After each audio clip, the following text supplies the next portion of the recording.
Hello, Madam Council. Hello, how are you? Just wonderful. Yeah. Wonderful. I lie a lot too. With a smile on my face, I lie.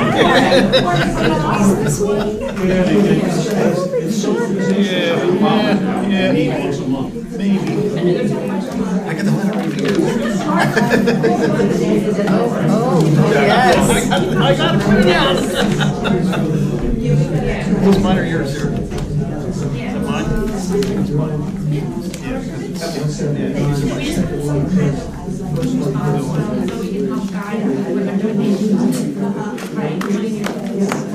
I'm just going down the list. Never fails. When I used to use cheaters, I'd always have one thing. Where are my glasses?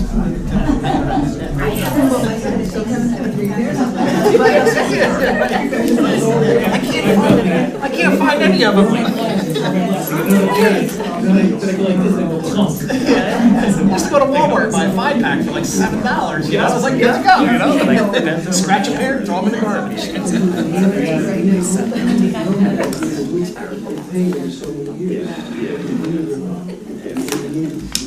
So what's your vote? No? I got you. Let it go. Wasn't in the office. Copy that.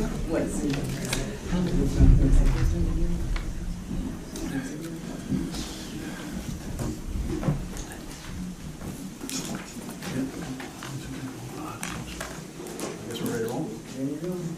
That's rolling. To the best of my abilities. Good evening, everybody. I would like to call to order the Istanbul Township Planning Board meeting. Today is October 12th, 2022. Would you please stand for the salute to the flag? I pledge allegiance to the flag of the United States of America and to the republic for which it stands, one nation, under God, indivisible, with liberty and justice for all. In compliance with the Open Public Meetings Act, this is a regularly scheduled meeting pursuant to the resolution adopted on January 17th, 2022, with a meeting notice published in the Hunter County Democrat issue of January 27th, 2022. A copy of the agenda for this meeting was forwarded to the Hunter County Democrat, posted on the bulletin board, and filed in the clerk's office on October 11th, 2022. Mark Castellano. Here. Kent Christofeli, John Mills, Natalie Nelson, John Zaremba, Tamara Lee. Yes. Tim Willie is here. Mike Mills. Here. Marnie Stetson. Here. Angela Lavisa. Here. Elena. Here. Bill. Here. And Yolanta. Everybody is here, except for who's not. Review of the agenda. I think we're good to go. Can I get a motion to open to the public for citizens to speak for items not on the agenda, please? So moved. Second? All in favor? Aye. We are open to the public for items not on the agenda. Ma'am? Yes. Hi. I'm Frida Ralph, 1 Linville Road, and I'll be as fast as I can because I'm probably the only one in the audience who's here for something different. And I'm here to just talk real briefly about what I need about the lighting ordinance and my feeling that there's a need for further amendments. And it's an excellent thing, and I think some of you people may have been part of the group that actually did the last amendment, because I understand that it was done about 6 years ago. And I won't even read it, but the purpose that's listed initially is wonderful, and a lot of it's wonderful. The biggest difference is that the world has changed, and it's changed partly because real estate booming, COVID, where people started working from home, and real estate booming means more young people have come in, and they've built fancy big houses with lots of with lighting outside that shines until midnight. And the reason I look so strange is that I am prone to migraines, and one of my solutions when I get a migraine is to get in my car, put the windows down at night, and drive. And I drive all over pretty much all over town. I rarely cross into Ringo's because I have to do lights to do that. But in the past 2 weeks, I've actually driven by all 5 of the Township Committee members' houses, and they all are fine, except 3 out of 5 of them live in a development, and the rest of the development's not that fine with the lighting and stuff. But anyway, enforcement is a problem, I know that, and I also wonder whether or not it would be possible to actually have, and I know we don't have a zoning officer. Even when we did, she didn't have time to enforce it, and I wonder if it would be possible. We also, our construction office is now shared with West Amwell and remote. I'm wondering if it would be possible, in addition to amending it where lights had to be turned off when people were not having somebody come, or before midnight or whatever, because, I want to see the stars. I want to see, when I go out at night, and when I drive down Worsville Road over the hump, I live at 1 Linville Road, I see Unionville Vineyards lit up. I see a house way up on Orchard Road that was built a few years ago now off the old, what used to be the Social Farm, and obnoxious. And then if I drive down Rocktown Road at night, I see 3 houses up from me, new people that are just young. They renovated the house. They don't have curtains on. They have big lights shining. And if you drive farther up the road, a house that was renovated a number of years ago now, it was a small house that was next to the junkyard, a small house that was made much bigger, and you would think you were in, a city with the lights they have shining as late as 11 o'clock at night or something, and they don't turn them off, the outside lights, when they go to bed, a lot of these people. So it just makes no sense. And they're young, they have windows, big windows with no curtains that shine with lights on everywhere. And there can't be that many people living in it, considering how many few people we have in the school system. So anyway, that's all I wanted to say. I know it's a long night, so thank you. Thank you. Francis?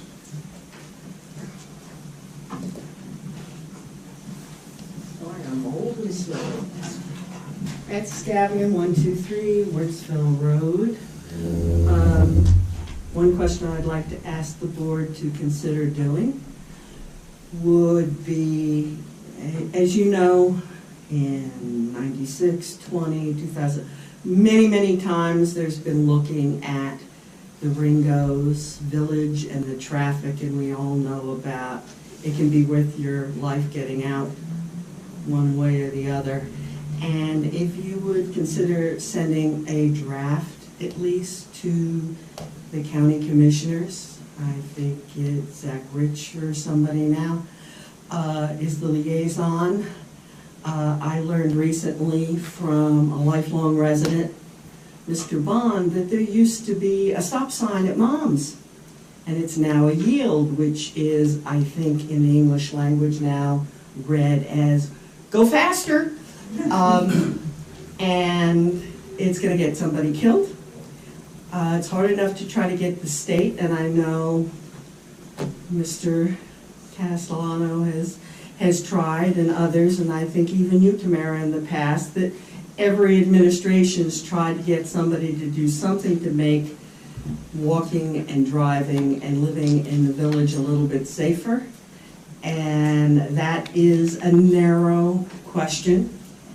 There was a stop sign. Somewhere along the line, they put a yield and they moved it down, so which they don't do. And if they could just restore the historical character of the Ringo's village and put a stop there, then that might save somebody's life, because it's nuts. Now, I know you have no legal power to push it, but I would think a resolution either by you as the board recommending something like that onto the township committee to support that there be at least a minimal traffic calming without going through studies upon studies, and also to do for the poor bridge there at the railroad track, to do the same hanging paraphernalia that they have there in Flemington, so that stupid who can't read but follows his GPS doesn't hit the bridge. I think it's been 3 times this month. So at some point in time, they're gonna knock the bridge down, which is gonna have an economic impact on train traffic, but is already a nightmare for the people who live along there. I don't think it's unreasonable. And I would hope that there would be some willingness on the part of the county commissioners to listen to people. I think their meeting is next Tuesday, and I, for one, plan to go down there and just sort of ask them nicely, and maybe I'll go collect some petitions or something on my own. But, good, fast, cheap, it's easy. We can get a collection together and pay for the stupid sign. Just something. It can't hurt. If it ain't broke, don't fix it. But this is clearly a couple of instances right on a county road that's broke. So save some grief. And I'm sure our engineer might be able to consider nodding in agreement with that at some point in time. Stop signs being better than yield, go faster signs. And the county's done it in other places. I live on Woodsville Road, and I now leave my front porch light on all night because I try to sleep during the night to cut down on the number of the deer coming right up to the door, the coyotes coming up and sitting the animals off, and just to be able to see when I need to go answer nature's call. We're very fortunate in that from between the census and everything else, East Amwell has not been subjected to development. There's an odd lot here or an odd lot there that was there for 20 years. There's one on the corner of Runyon Mill and Orchard, I think it's Orchard Road, that was built, and that involved litigation they had to litigate to be able to build on a lot.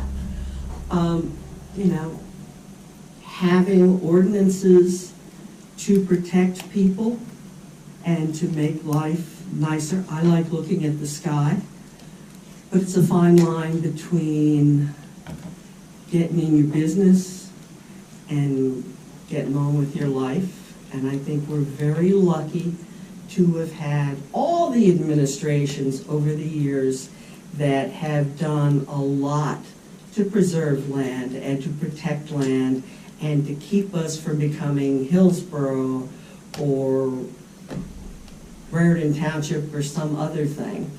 And I think our census proves it out.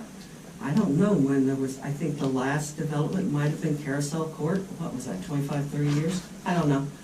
But life's a reality, and I'm glad to live here and hope that you will consider what I had to say. Thank We're you. glad to have you here, Francis. Not Thank you. everybody, but I appreciate it. Anybody else from the public? Yes, ma'am. I have a bunch of questions, sorry, Come on up. and a lot of them are to the board. And I'm nervous, so, Name and address we need. oh, sorry. Noel Wiggins, 75 John Ringo Road. And I'm gonna go one at a time with my questions. One, I've been talking to some people, and it's great that we have the Zoom, and that's wonderful, but they're having some difficulty like asking questions. So is there anybody they can maybe email or something prior to a meeting so that it could be read? Asking questions via Zoom or here at the meeting?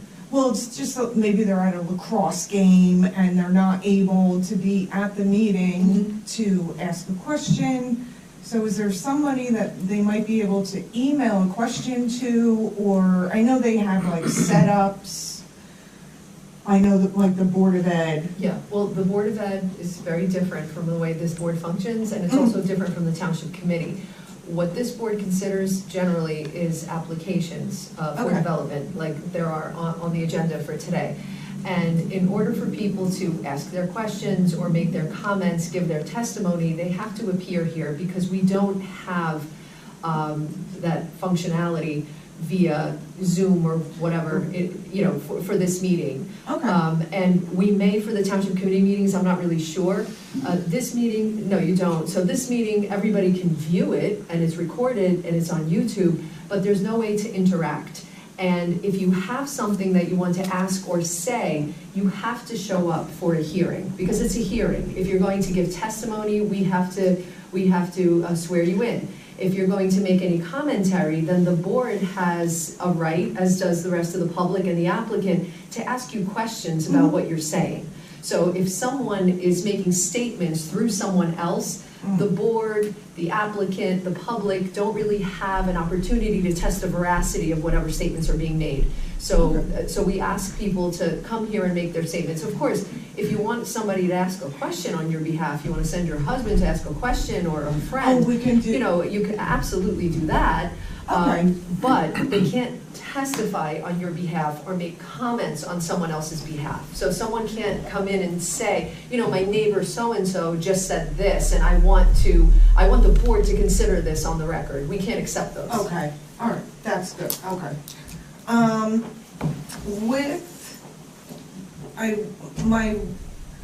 right. If this apartment building is passed and allowed, my question is, I know. Which apartment building are you talking about? The Region 9? Okay, so we can't accept questions like that. Those types of questions that relate to an application before the board, those questions can only be asked within the confines and the context of the application. So when the applicant is presenting, when the appropriate time comes, then you can ask the questions and make your comments when the chairman will direct. But we can't take questions outside of the hearing. This part of the meeting is for items not on the Not on agenda. the agenda. I'm sorry. All right. No, it's okay. It's confusing. You get the hang of it. No worries. Anybody else from the public for items not on the agenda? Seeing none, motion to close? Motion to close. Second, all in favor? Aye. Let the record show that Natalie's present. Oh, Came at 7:17. our board secretary is present, also a member of the board. Welcome. Thank you. High school, isn't it? Okay, on to the minutes. The May 11th, 2022 regular meeting minutes. Can I get a motion to approve? So moved. Second. All in favor? Aye. Objections? We have a couple people working on the minutes, so we'll get them done eventually, but Yeah. at least we got one done. Yeah. So the minutes from April, June, July, August, September, and the special meeting in September will be carried to November, and hopefully we will have a planning board secretary by then, which will have all the minutes done. That would be awesome. Actually, she's going to start doing the minutes for our current meeting. The two people who are working on them are going to continue to work Okay. on them. We're not going to ask her to go back and try to do all these. All right, but we're working on them. Bear with us, please. Resolutions for approval, there are none. Unfinished business. UAW, excuse me, Urban Renewal Housing Corp., AKA Region 9 Senior Housing, 20 John Ringo Road, Block 27.01, Lot 18.01. It's the Village District. It's a use variance with preliminary site plan and bulk variances. Mr. Lanza. Yes, sir. May it please you, sir, and the members of the board. At this time, we're asking for a continuance to the next meeting. Certain matters have arisen, comments from the public, questions from the board that we are endeavoring to research and provide that information. We want to be good neighbors. We want to respond to all the issues that have been raised and also provide an additional foundation for the opinions of our planning expert. We would like this, we request that this be carried till November, and we agree and stipulate to an extension of your time to make your decision to December 31st, 2022. Thank you. Thank you, sir. No objections here? Okay, carried. Thank you, sir. Okay, so I need a motion and a second to carry this application to Wednesday, November 9th without any further notice. Can I get a motion? So moved. Second? Second. All in favor? Aye. Aye. Thank you all. November 9th. Thank you, Mr. Lanza. Have a good evening, sir. Moving on to new business. Continued from September, the Pyrenees Farm, number 1 LLC, 54 Garbowski Road, Block 6, lots 25 and 26. It's the Amwell Valley Agricultural District. It's a minor site plan with variances. Good evening, sir. Good evening, Mr. Chairman, members of the board. Stephen Gruenberg, attorney from Flemington, New Jersey, on behalf of the applicant, Pyrenees Farm number 1 LLC. This is our application actually for minor subdivision lot line adjustment with variance relief. And essentially what we're proposing to do is to create one new lot. Okay, excuse me 1 second, sir. Yes, before we move on with the application, we have a completeness letter from our planner, and it is dated, I'm sorry, it's August 9th. So the board is going to go through the completeness letter, but this application was deemed substantially complete, but the board has to deem it completely complete. Right, well, and they gotta tell us, they gotta go through the waivers. Yes. So the applicants requested certain waivers, so the board is going to need to determine whether those waivers can be granted or whether the applicant will need to submit that information. And of course, we can always speak with the applicant's attorney.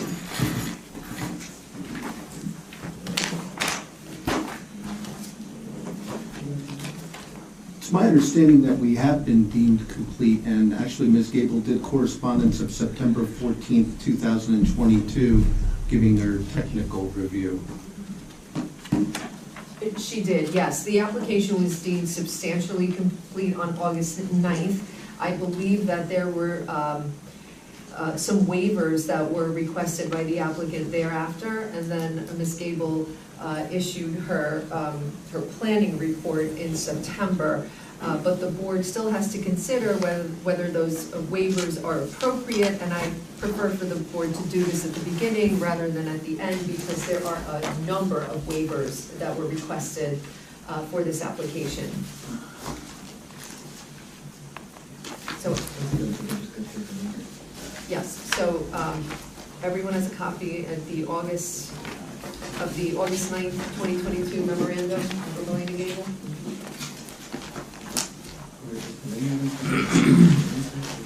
Yeah, Selena, would you like to go through your letter? Sure, I can go through it. Let them address the points.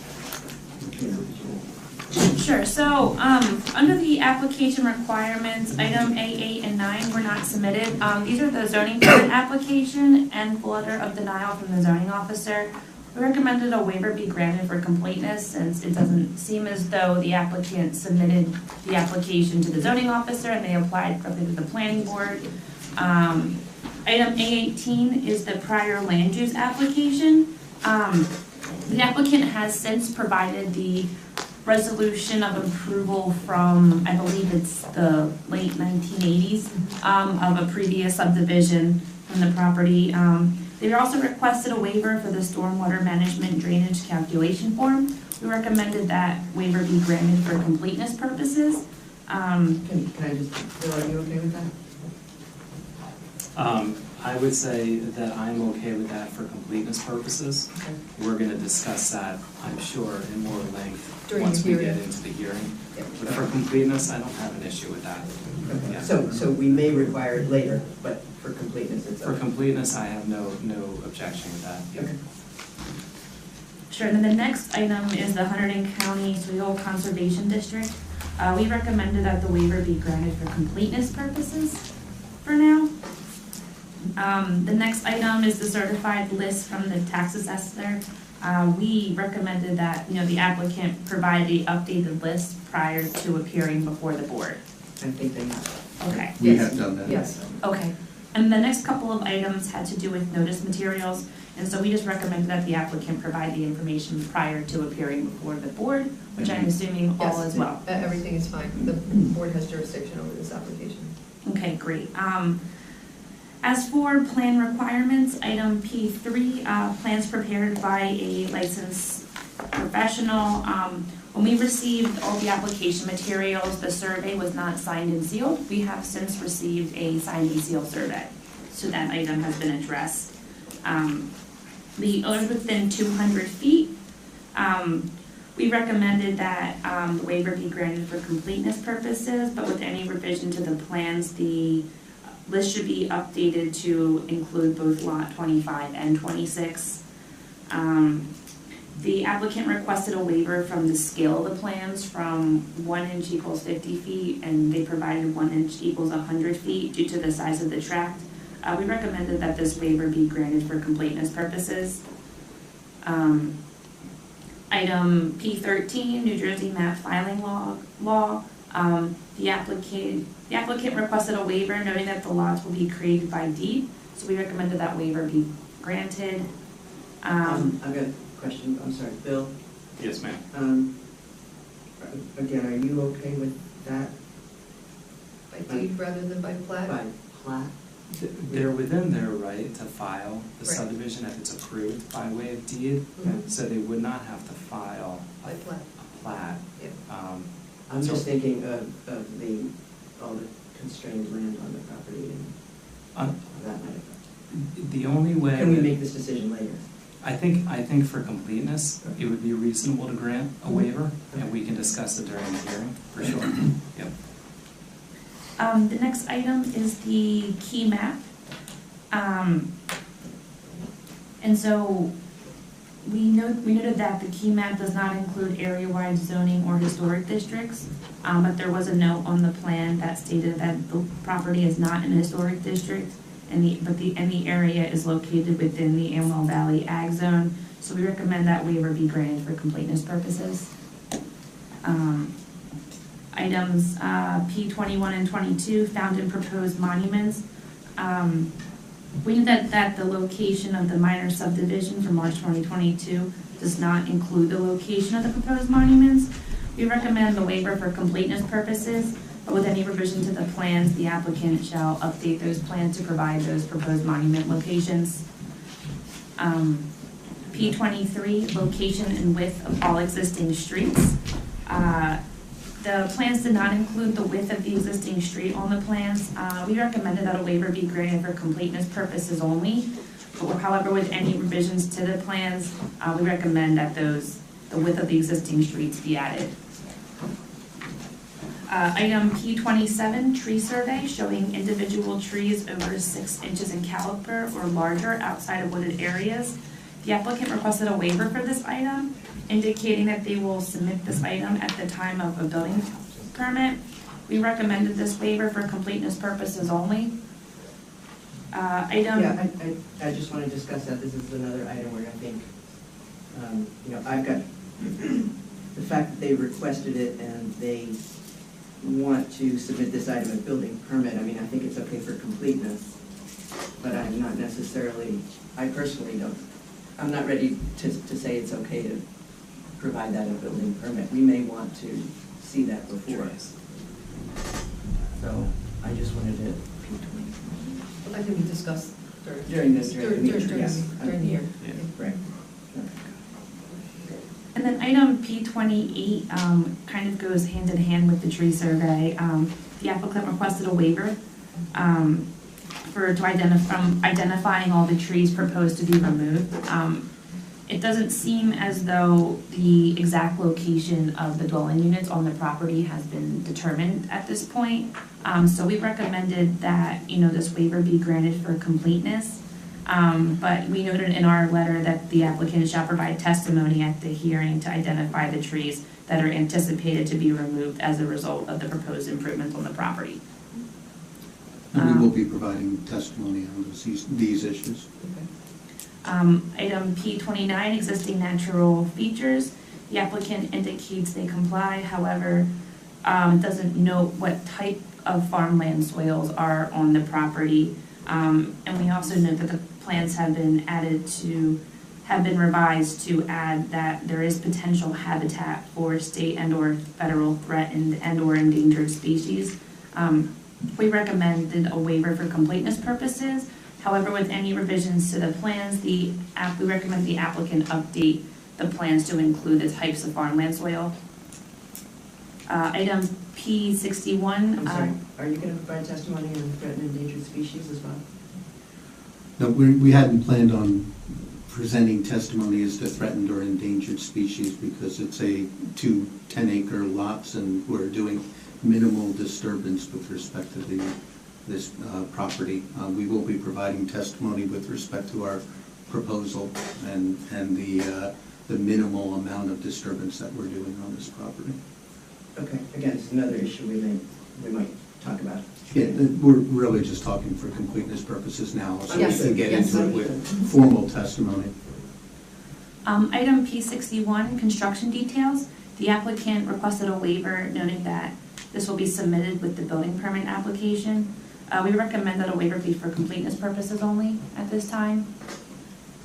And then item P68, soil erosion and sediment control plans. The applicant requested a waiver noting that it will be submitted at the time of building permits. We recommend a waiver for completeness purposes only.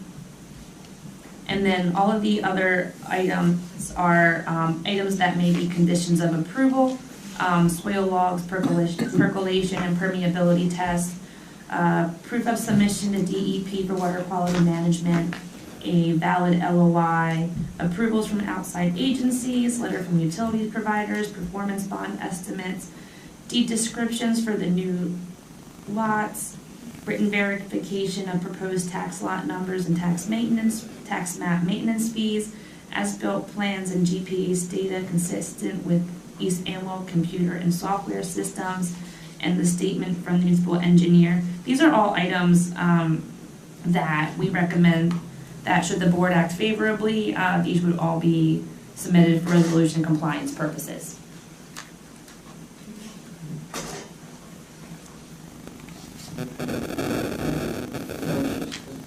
With recognizing that some of these issues we're going to discuss, and we're not waiving them, it's just, a lot of these are just for For completeness. completeness purposes. So we get a motion to, Yes. To deem it Grant. complete.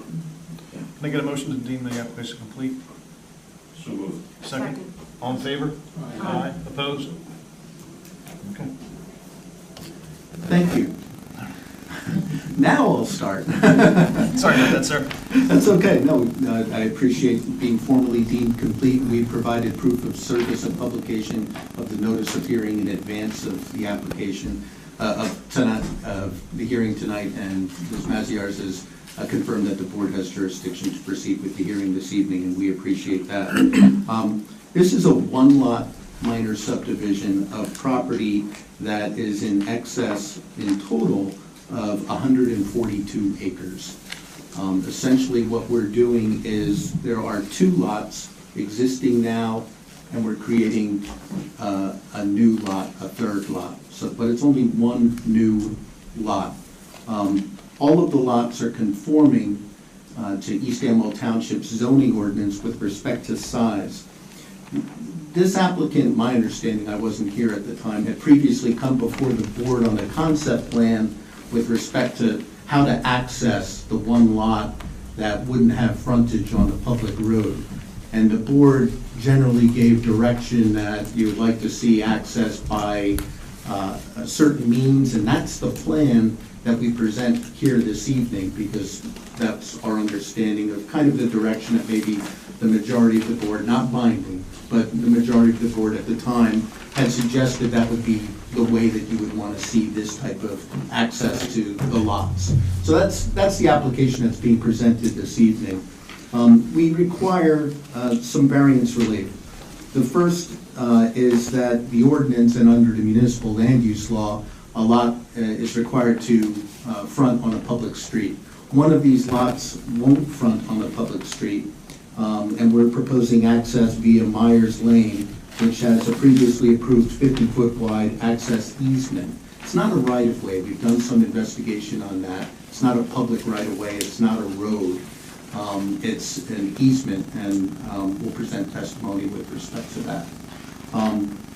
And the second is the resource conservation calculations to permit the creation of two lots where 1.972 lots would be permitted under your ordinance.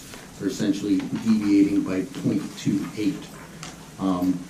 But the total size of all of these lots, we're taking 5 acres of the one lot and adding it to the farm. So the farm lot will actually be a larger lot as a result of this minor subdivision.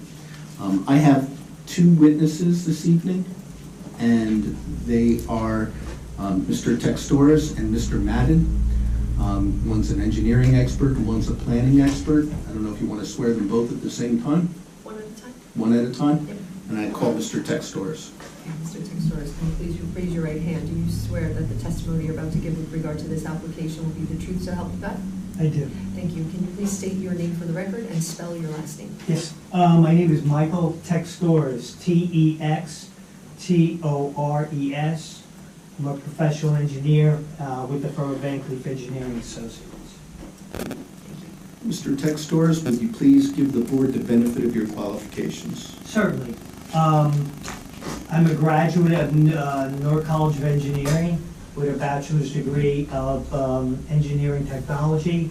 I graduated in 1986, and for approximately 35 years I've been representing applicants in front of planning and zoning boards throughout the state on these types of applications.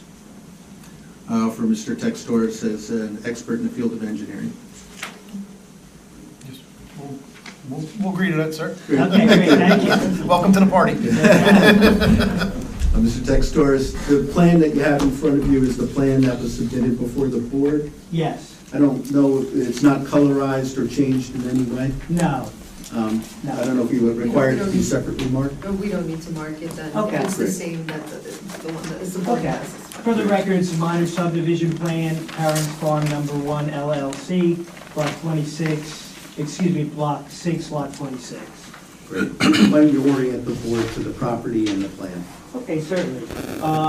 Again, the application, as Steve explained, involves two lots. It's Lot 26, which is a property of approximately 25.4 acres with frontage on Garibaldi Road, and then also Lot 25, which is a piece further to the north and to the east, and that's properties also owned by the Parents Farm. I believe it's under a different entity, but it's still the Parents Farm. One's Parents Farm LLC and the other is Parents Farm Number 1 LLC, Yes. correct? That's all the same family? Yes.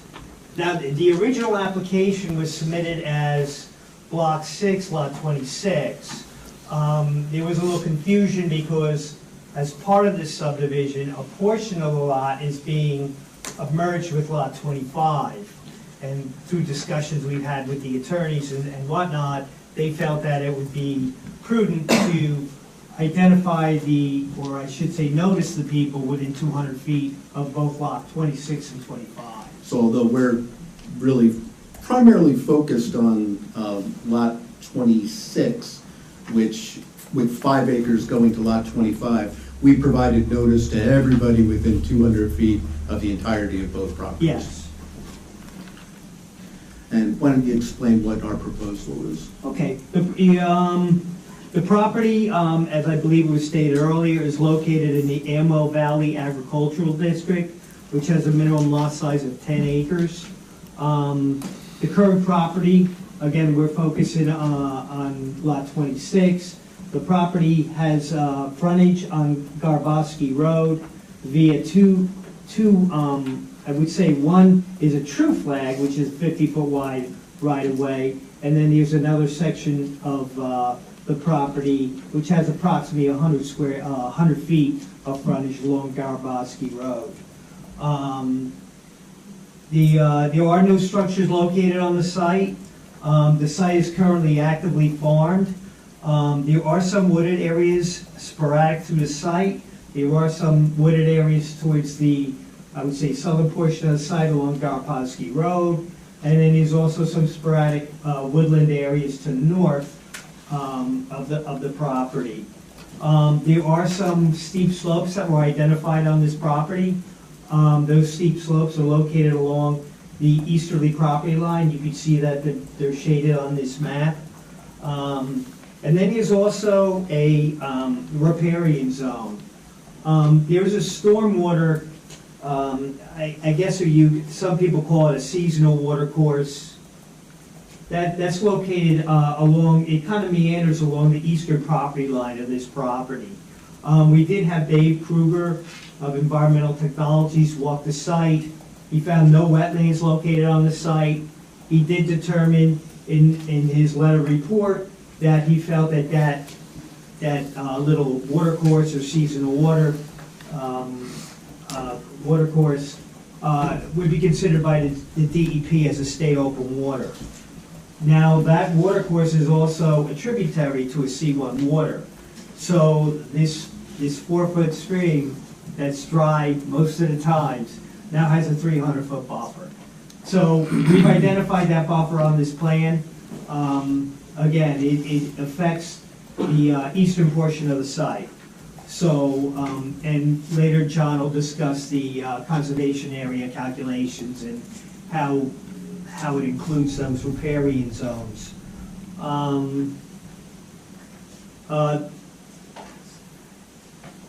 I guess as far as existing features, that's about it. There is, as Steve mentioned, an existing 50-foot wide access easement off of Myers Lane.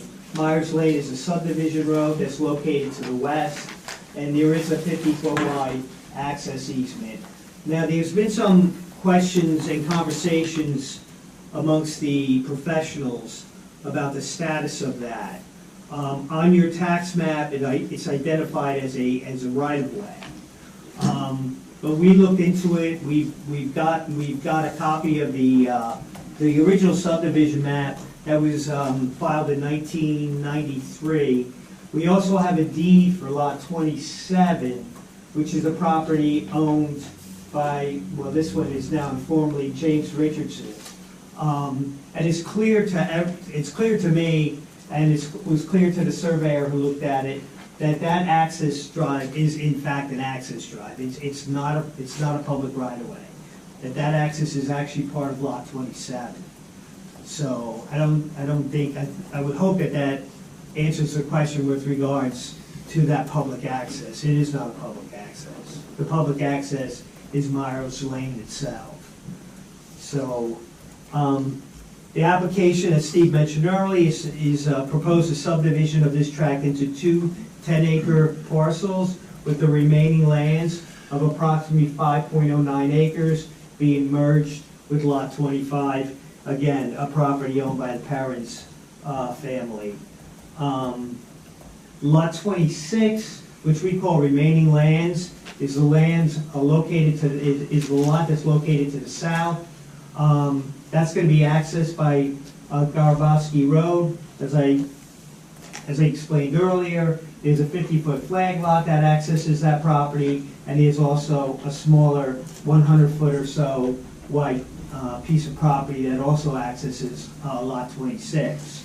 Proposed lot 2603, which is a lot further to the north, that's going to be the lot that's going to be accessed from that driveway easement, or it's described as an access easement. As Steve said earlier, there's a variance requirement for that because of the fact that lot will not front on a public road. Now, I don't know if you folks recall, I was in front of this board probably at the end of November of last year, beginning of this year, and we had a discussion regarding accessing lot 2603 from that easement. The original proposal, which I presented, showed a 30-foot wide stem that was going to access lot 2603 from Garbowski Road.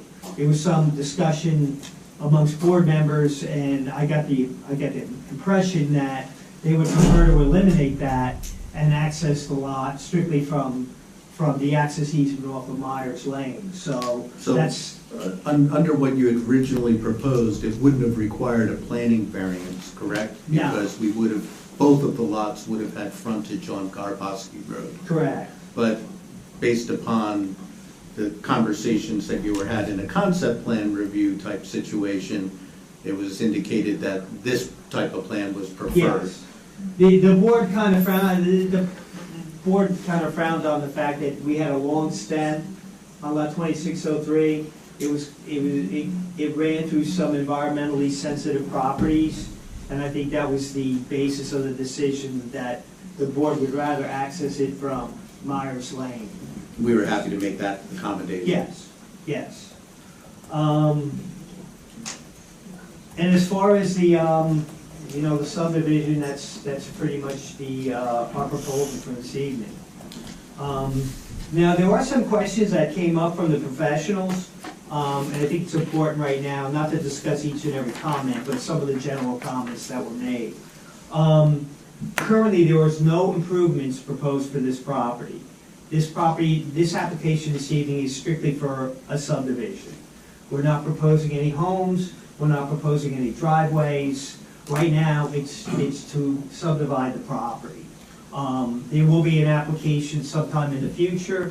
It could be 5 years from now, it could be 10 years from now, where there will be houses constructed on these properties. But right now, there's no intention to construct any dwellings on this property. This property is going to remain being farmed by the parents' family.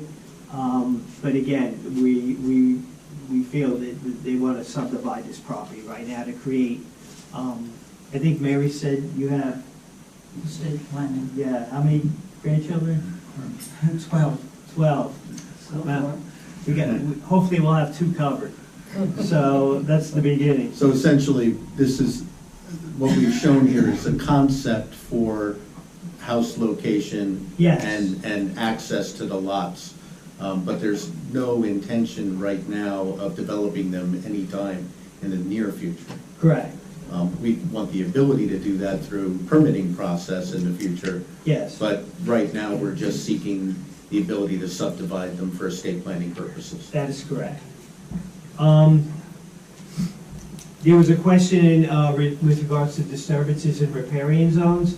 As I stated earlier, there's a 300-foot riparian zone associated with the stream, the watercourse that runs along the easterly property line. We do show some soil logs on the fringes of that 300-foot riparian zone. For the record, the state does allow disturbances in riparian zones that are pre-disturbed. And this area here is pre-disturbed. So again, there'll be some minor encroachments into the 300-foot riparian zone, but we don't intend to place any houses or any driveways or anything like that within the riparian zone. Both properties have been perked and soil logged. Lot 26 was perked recently, or I should say within the year. The northerly property, proposed lot 2603, that was perked many years ago. And there's actually a septic system that was installed on that, along with an existing well. So proposed lot 2603, which is the property to the north, already has a septic and a well installed. Questions regarding stormwater. The state requires stormwater facilities on properties that do one of 2 things. Either propose a quarter of an acre of impervious coverage, or a total of 1 acre of disturbance. And to explain that, as we say in the business, you can't subdivide yourself out of that regulation. Impervious cover is measured from, I believe it was 2004. So by subdividing this property, I still only allowed 0.25 acres of impervious and an acre of disturbance for the entire parcel. So I'm well aware of that. We've investigated ways of possibly cutting down the impervious, which I think John might discuss later on. But as of now, again, we're not proposing any disturbances. We're not proposing, we do have some conceptual house and driveway locations, but we're not proposing any stormwater at this time.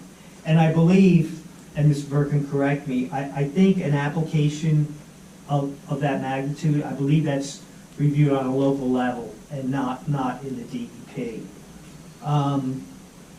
There was discussions about tree location along the access road along Myers Lane to the north. There is a buffer along the northerly side of that. There are sporadic trees throughout this area, but unfortunately we don't have good locations on those trees. But we don't intend to, I mean, if we have to move a future road, in order to avoid some trees, that would be our choice, our proposal. That's a 50-foot wide access easement. Yes. That's incorporated in a deed, correct? Yeah, it's mentioned in the deed, or actually, it's not mentioned in the deed. If you review lot 27, the meets and bounds, it includes the area of that access easement.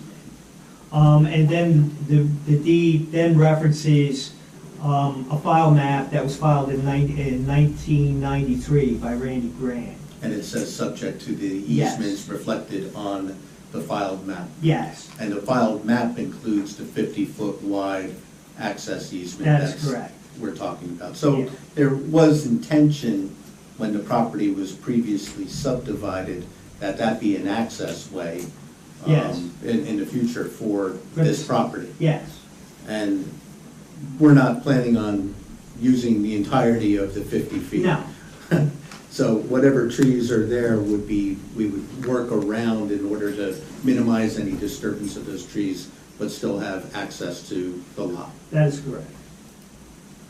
A couple other little minor points. There are some old abandoned cars located on, we'll call it proposed lot 26 in the southeasterly corner. We're going to remove those. That could be a condition of hopefully an approval granted by this board. Submission of an LOI. I would not be in favor of doing that. This is a minor subdivision. John's gonna testify later on the amount of area on each lot that is unencumbered by steep slopes and riparian zones and any type of freshwater wetlands. The LOI process at the DEP has become very difficult. You're probably looking at least a year to get an LOI and a substantial expenditure of money. So I would not be in favor of doing that. You've already had an environmental expert walk the Yes. site to determine whether there would be wetlands in the areas that Yes. we plan to, and you're assured that that is not the case. Yes, he reviewed the GeoWeb, he actually walked the site, and he sent me information what his opinion was with regards to riparian zones and things of that nature. So I'm pretty confident that his findings would be consistent with any DEP review. But again, because of the process and the delays that are now being, seen in that regard, I would be strongly against submitting for an LOI. DEP submission would be an LOI submission.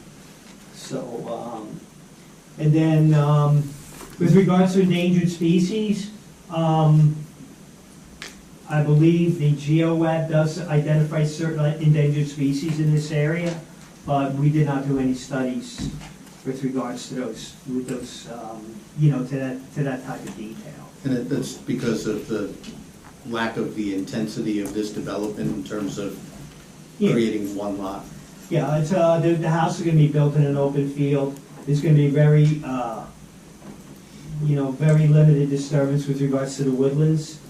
We're not intending in the future to be tearing down trees. It's got enough open space that you can easily build a house. You might have to remove some trees for the driveways, but as far as the septic systems, again, the system on 2603 is already installed. I can say, I was at the site when they dug the soil logs, so the septic installation on lot 26 would not involve any removal of trees.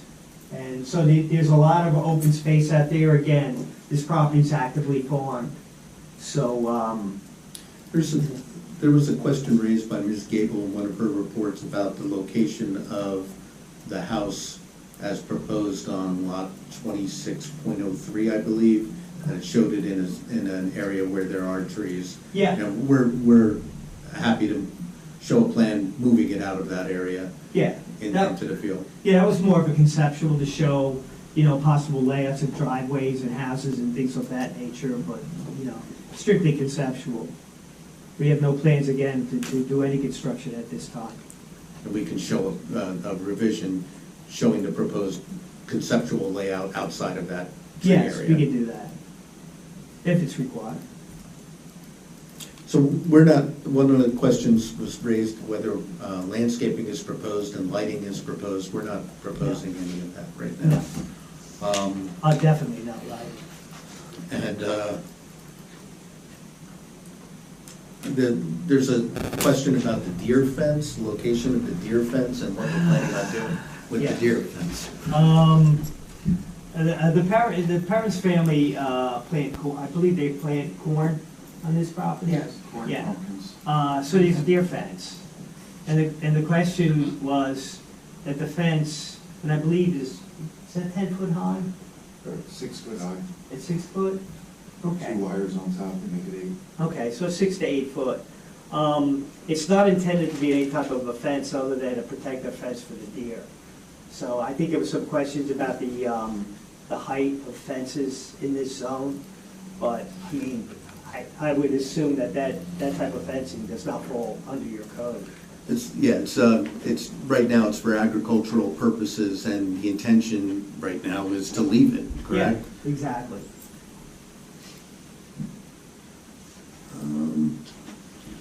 I'm going through Mr. Burr's report. I think we may have touched on everything. On number 3, we can provide you with that deed and the plat showing the easement. Yeah. Be forewarned, the plat is not in recreation. We got it offline. It's on the county website. But again, I have the deed for lot 27, so I think that would put that whole public right-of-way thing to rest.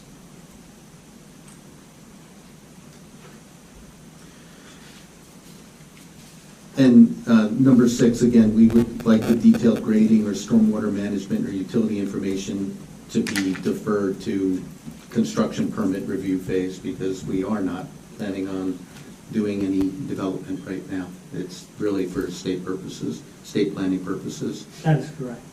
Number 7, lot coverage calculations be provided on the plans. We can provide the lot coverage calculations, correct? Again, I mean, the lot coverage cap would be based upon a conceptual layout, so, I mean, when whenever they build on these lots, we're gonna have to submit a plot plan with grades, any stormwater that's required, and, that property, that plan would show in detail the grading, the driveway design, and also there was mention about soil conservation approval. Again, we're not proposing any disturbance, so we're not required to do obtain any soil erosion certifications. But again, both lots will disturb more than 5,000 square feet. I mean, each lot by itself most likely will disturb 5,000 square foot. So I would figure that this application is gonna eventually end up at soil conservation. When the house layouts and all the driveways, when all those locations are finalized. Number 8, I provided that resolution to Mr. Burr, and there was no prior condition of the approval that affected the subdivision proposal. Number 9, we can do that, and number 10, we'll do that. And then Ms. Gable's review correspondence. I think we're gonna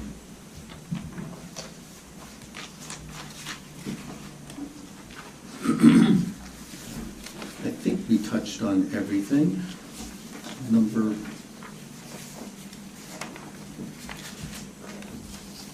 Again, we're not number 6, we're not proposing a road. No.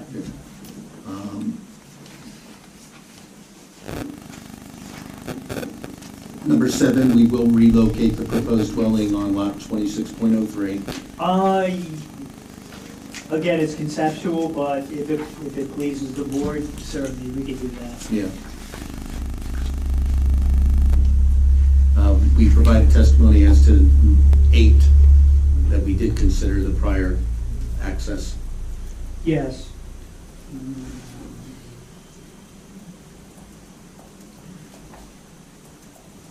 We'll remove the cars, number 10. I think we've addressed everything else in your report.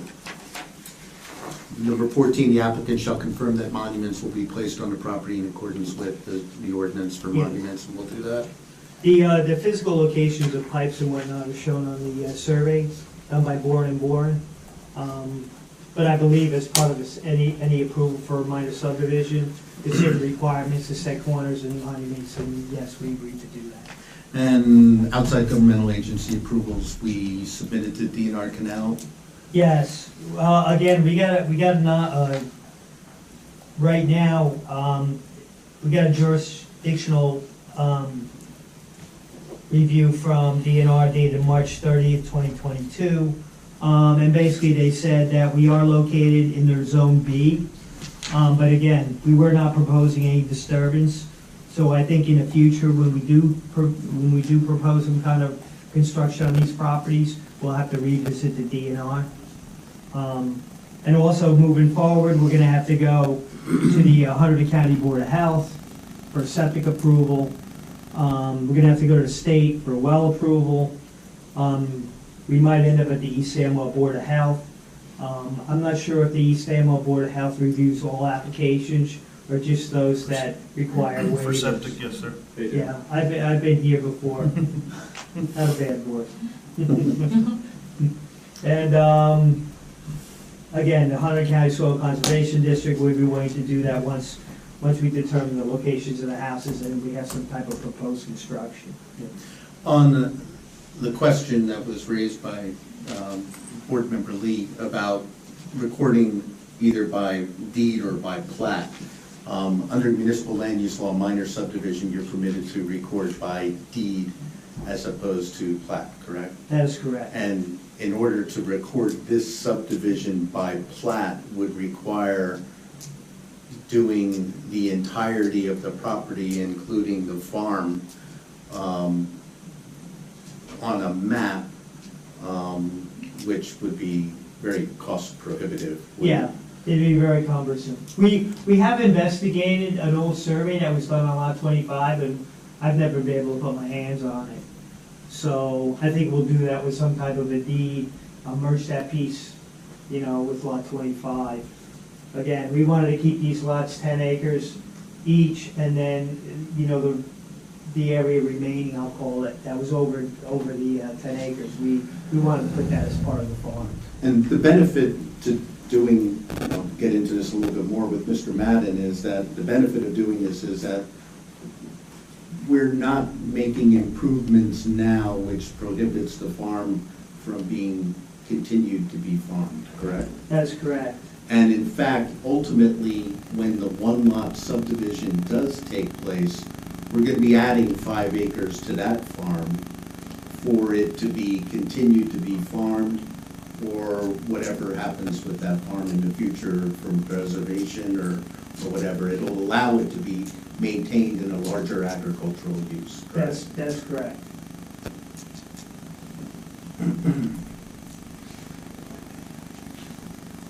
That's all the questions I have.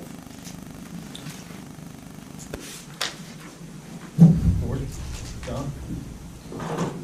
Just one clarification, you said it's state purposes, correct? For the subdivision? Well, describe the state. The parents, They want a gift, I understand, I just want for the clarification. Yeah, that's the intent. It's not state, it's estate. That's right, because I want to make sure that they understand it. Yeah. Now, things change. But I can tell you without a doubt right now, that's their intention. And I can understand. Angela? Looking at the map, so the easement basically looks like the tip end of Myers and then just cuts across Yeah, the properties there. yes. There's like trees in the. There's some buffering. It looks like it's to the north of the access. And then some scattered trees throughout, it looks like the 50, but it's hard to, And that's in the owner's deeds, the owner's deed already. it's in the owner's deed for lot 27. Yes. Yeah, that access exists. That's why I know it's not a public right of way. That's the only question I have. Mike? No questions. Mr. Mayor? No questions. Everybody else? Okay, I'll swing the other way. Natalie? No, I don't have any questions. I'm good for now.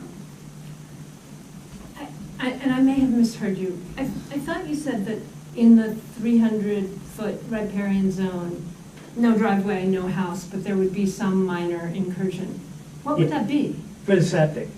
Oh, okay. Yeah, this is the septic locations, we did, you're standing out in the field, you're trying to, so, and there is still a possibility that we may be able to move, because when you design and install a septic, it doesn't have to be on top of the logs, it has to be within 15 foot of logs. So there might be a way to move the septics over a little bit. On 10 acres, there wasn't a way to put it away from, like, the 300-foot, no? Well, again, like I said, when we were digging the holes, we were out, we thought we were 300 feet. Okay, got it. So, And that's something that wouldn't be set in stone at this point anyway? no. Well, the one on lot 2603 is, 'cause Right. that's already been installed. And is that in the riparian?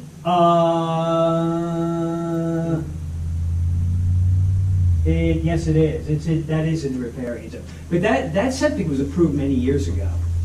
Okay. So I think I think it was actually approved before riparian zones even existed.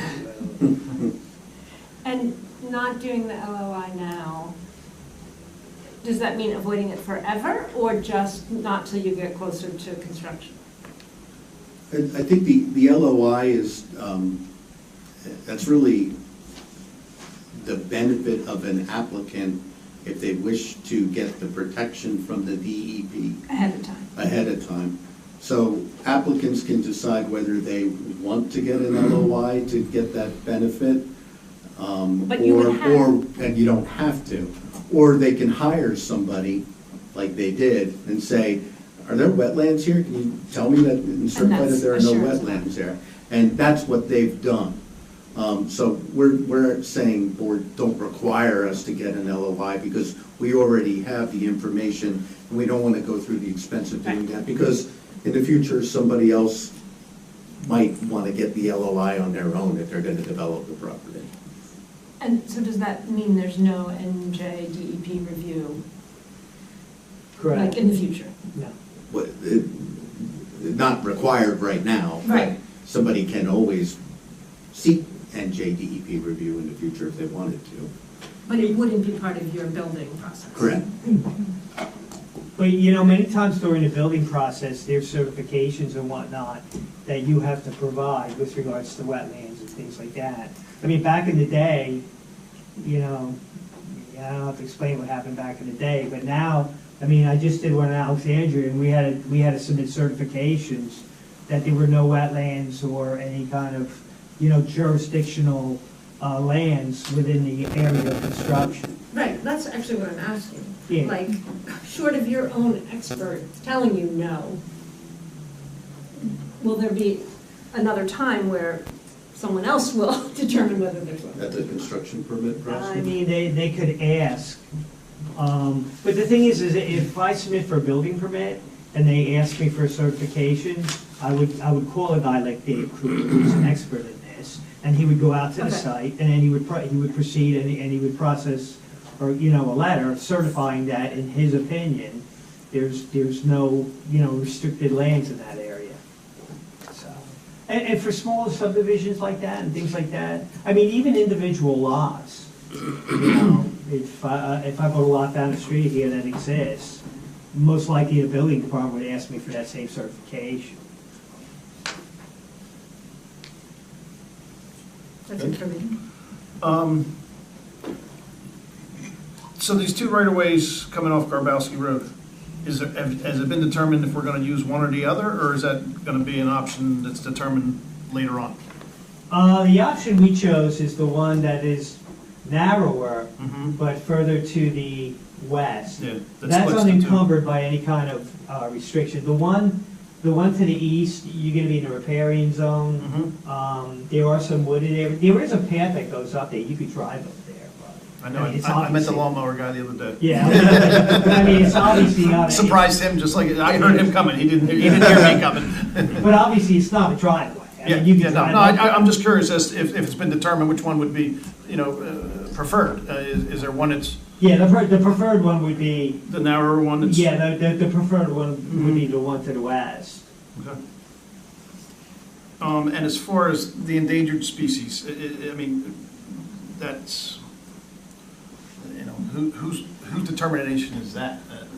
The state? Yeah, the state publishes documents and, there's, there's habitat. When they say there's habitat for an eagle, for example, that doesn't mean they saw an eagle, they say there's habitat for an eagle.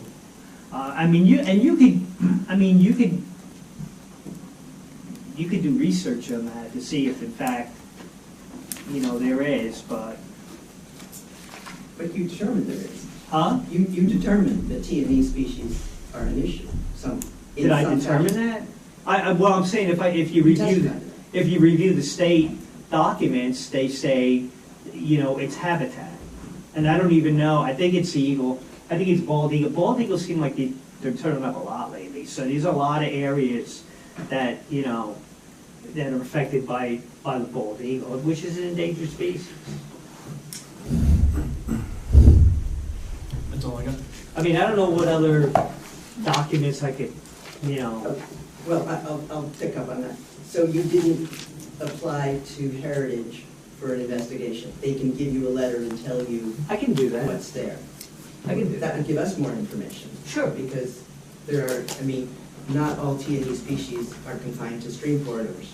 Absolutely. Some of them use uplands as an important part of their habitat. So without knowing what we're talking about, we don't know if we're talking about habitat or species or what, so. Yeah. I think, you make application, Right. and it's a fairly quick process. I would not be against doing something like that. Okay, great. And getting back to the question Marnie asked with respect to NJDEP. You're aware there was an application made for an LOI, I believe back in 2012. That one I don't know about. It included this property.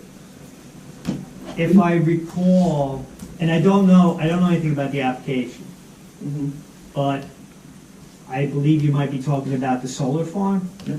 No? No. I'm going to have to ask our attorney about this. I had to go through the files to get some information that was requested of the township. And I came across some information about an LOI that was sought in 2012 and ultimately withdrawn. Okay. So you'd like to make that part of the record as board exhibit, and we'll give it to the applicant's attorney and engineer to review? Can I review it now? Yes, of course. So this can be the board's exhibit, B1.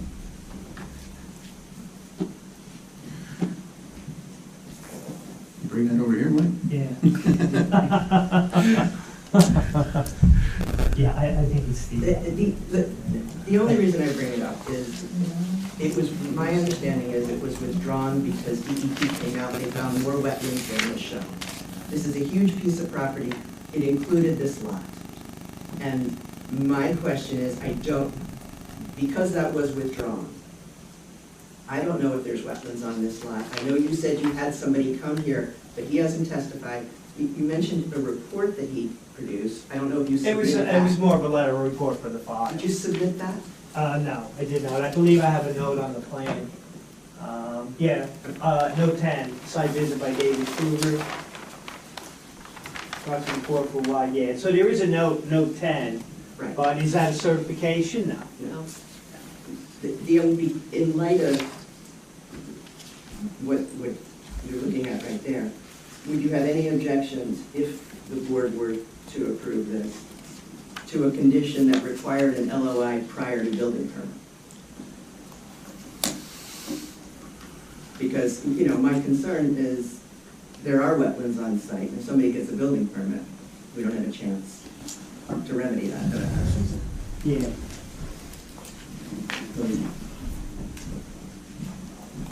And I don't know if, I mean, that marks up where they found wetlands. I have no idea if they found wetlands on this property, because I can't tell from the markups.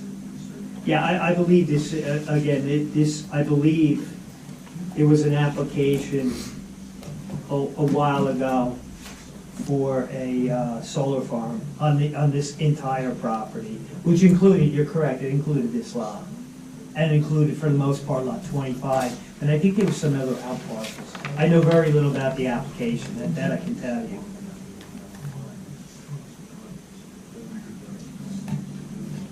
Yeah, I can see the markup from the state here.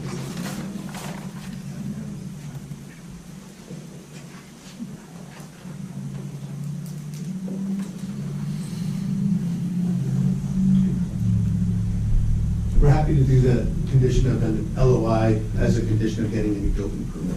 Thank you, thank you. With respect to the easement, I just want to investigate that a little bit more. Can we keep this? Or do you? I can make an extra. Can you send me, copy. yeah, just send me a copy. that would We be can cool. send you a copy. Perfect. Yes, we can email you a copy. Yeah, that would be great. Sure. So we're gonna keep that at B10. Okay, thank you. I've got all my notes on it. Okay. You found reference to this easement on a plan? Yes. And in a deed? Yes. Not, or not in a deed? No reference, Yeah, I think it is. I'll read it, actually. well, okay, go ahead. It says, this property referring to lot 27, block 6, says this property is restricted against further subdivision in accordance with the subdivision resolution dated January 4th, 1989, subject to drainage and conservation easements, temporary cul-de-sac easement, and all other restrictions, notes, easements, and conditions as established and set forth in filed map number 1111. And filed map 1111 has the area reflected as easement for future access. Doesn't say road right of way. Right, so you identified 3 types of easements: a drainage, a cul-de-sac, what did you say? There's a drainage easement, Conservation easements, temporary cul-de-sac easement, and all other restrictions, notes, easements, and conditions as established and set forth in filed map number 111. Okay, So we're referring to the easement, is the all other easements. that's all other. It's the easement that is reflected in the filed map 1111. Okay, and again, that's what Steve just described, is for lot 27. understood, understood. So I have 2 questions. What is a temporary cul-de-sac? Sorry.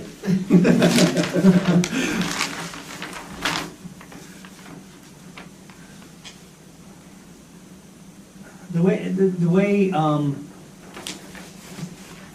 they don't do them anymore, but what they used to do is they used to run a straight road, and then what they used to do is, if there was some kind of intent to maybe someday extend that road, they would have the road, and then they would have the portion of the circle, and that would be the temporary cul-de-sac easement. Okay, all right, so that's part of the circle. Yeah. So, where did the word access show up? The filed map references easement future access, and it has it. Yeah, that's just that's a distance. Yeah. Okay, so it does say future access. Easement future access. Be happy to show you if you. I don't believe I've seen that. No, I just want to make sure this is the vehicular access, it's not pedestrian access, it's not. It's a 50-foot easement for future access Okay. to the lot. All right, I'm just saying, I would like our professionals to be sure that if we allow vehicular access through this easement, that it's consistent with the intent of the easement. I can supply that information. Okay. It would be the deed and the final map. All right.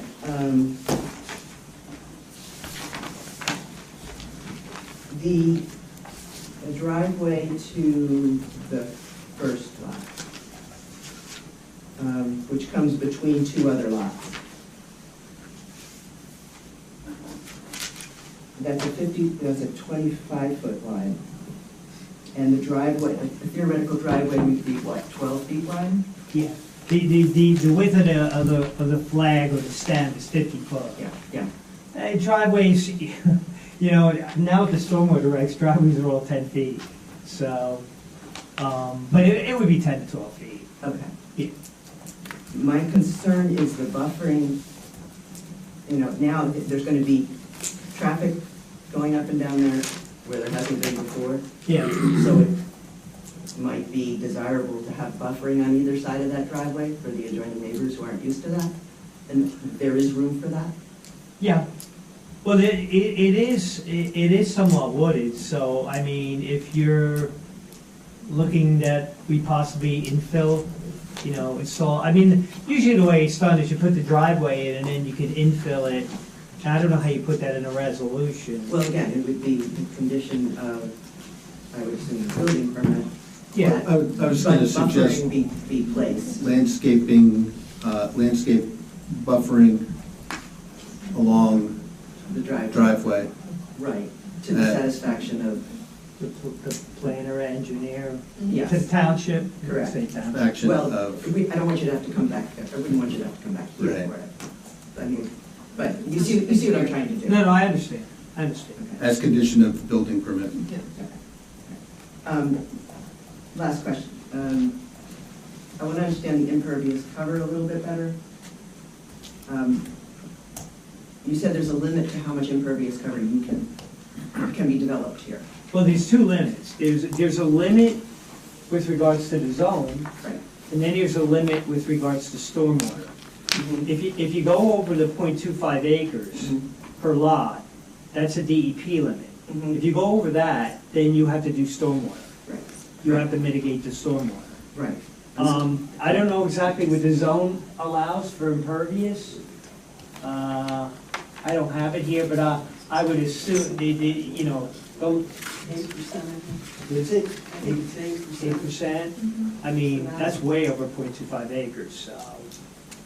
But the 0.25 acres is DEP specific, and that's strictly for stormwater. Right, I'm not concerned about the stormwater, I'm concerned a little bit more about, you need a variance for resource management conservation. So I'm trying to get a handle on what is the maximum impervious cover on each of these lots. That's allowed. Yeah. So that I'm looking at when somebody goes for a building permit, we can make sure, you know, Well- there's no other, if we don't put a number in here for each of these lots, then when somebody goes for a building permit, that's gonna fall through the cracks. Well, No, it's not. They would have to comply with the ordinance at Yeah. that time, when they apply for the building permit, when they show a plan that gets reviewed by construction and zoning to make sure that the plan doesn't conflict with the impervious coverage ordinance at the time. Right, but we generally send them signed plans and the resolution. So if we can put it in the resolution what the maximum impervious cover is, that will make it that much easier. Am I off base here? I don't think you're off base at all. I might just add that on the subdivision plan, Mike has provided a zoning table on the sheet, and it lists all of the setback requirements, front yard, rear yard, side yard. The one issue that it doesn't comment on is lot coverage. Yeah. And I think that was probably omitted because, like we heard, this is conceptual at this point and they don't have active plans to build upon it. But I think twofold to to Tam's point, I think the plan should be revised to list lot coverage. Right. 8% max is what's permitted. And then it can also be captured by way of a condition in the resolution. Right. You know, if we get to that We point. can and add then that. cover it on both Yeah. ends. We can add that to the plan. Yeah. Okay, right. And I may even just, you know, based on the conceptual layout, show what the proposed is, just so there's a sense of what might be Okay. required. I can do that. Understanding that it's conceptual in nature on this Yeah. plan. Right. It gives a sense of where we're at. And to the extent that the plans are gonna have to be revised, the plans that were submitted that included lot 26, lot 25, don't include a lot of the notes. So for instance, I didn't see the zone, I was looking at the other set, so I didn't see the zoning. So Yeah. either put all these three drawings together, or you, My preference would be just to. just to staple them all together. Yes, yes. I understand. That part I understand. All the information's gotta be there. Well, yeah, I mean, lot 25, like, I don't want to get too involved in lot 25, because the thing is when you start looking at a property, Yeah. and you start figuring out setbacks and things like that of existing buildings, Right. I mean, you gotta do a survey. It No, I gets, think we can staple the sheets together so it's all one packet. Yeah, because we send it over to Okay with the that. building department. yeah, we can. Understood. Okay. I have no further questions. Elaine, questions? I have one question. Was there any other thought to using any of the other zoning options for the Amwell Valley District No, in creating the lots? no. The parents wanted to do 10 acre lots. So, that's what they wanted to do. That was their preference. Mr. Madden will present the testimony, but 10-acre lots are farm lots too. And it Yeah. allows farming to still take place on 10-acre lots. There are certain cottage industries that allow, that prosper on 10-acre lots as opposed to a smaller lot configuration. And, you know, the parents are farmers and they love agriculture, so by doing this, we're promoting agriculture. Is it then also the intent that, say, 5-10 years down the line, there's a house on each property, is the intent, do you think the intent is to keep the property for farming and maintain a farm on the property? That's the goal, yeah. Okay. I think those are my only questions for now, based upon what I've heard so far tonight. Thank you.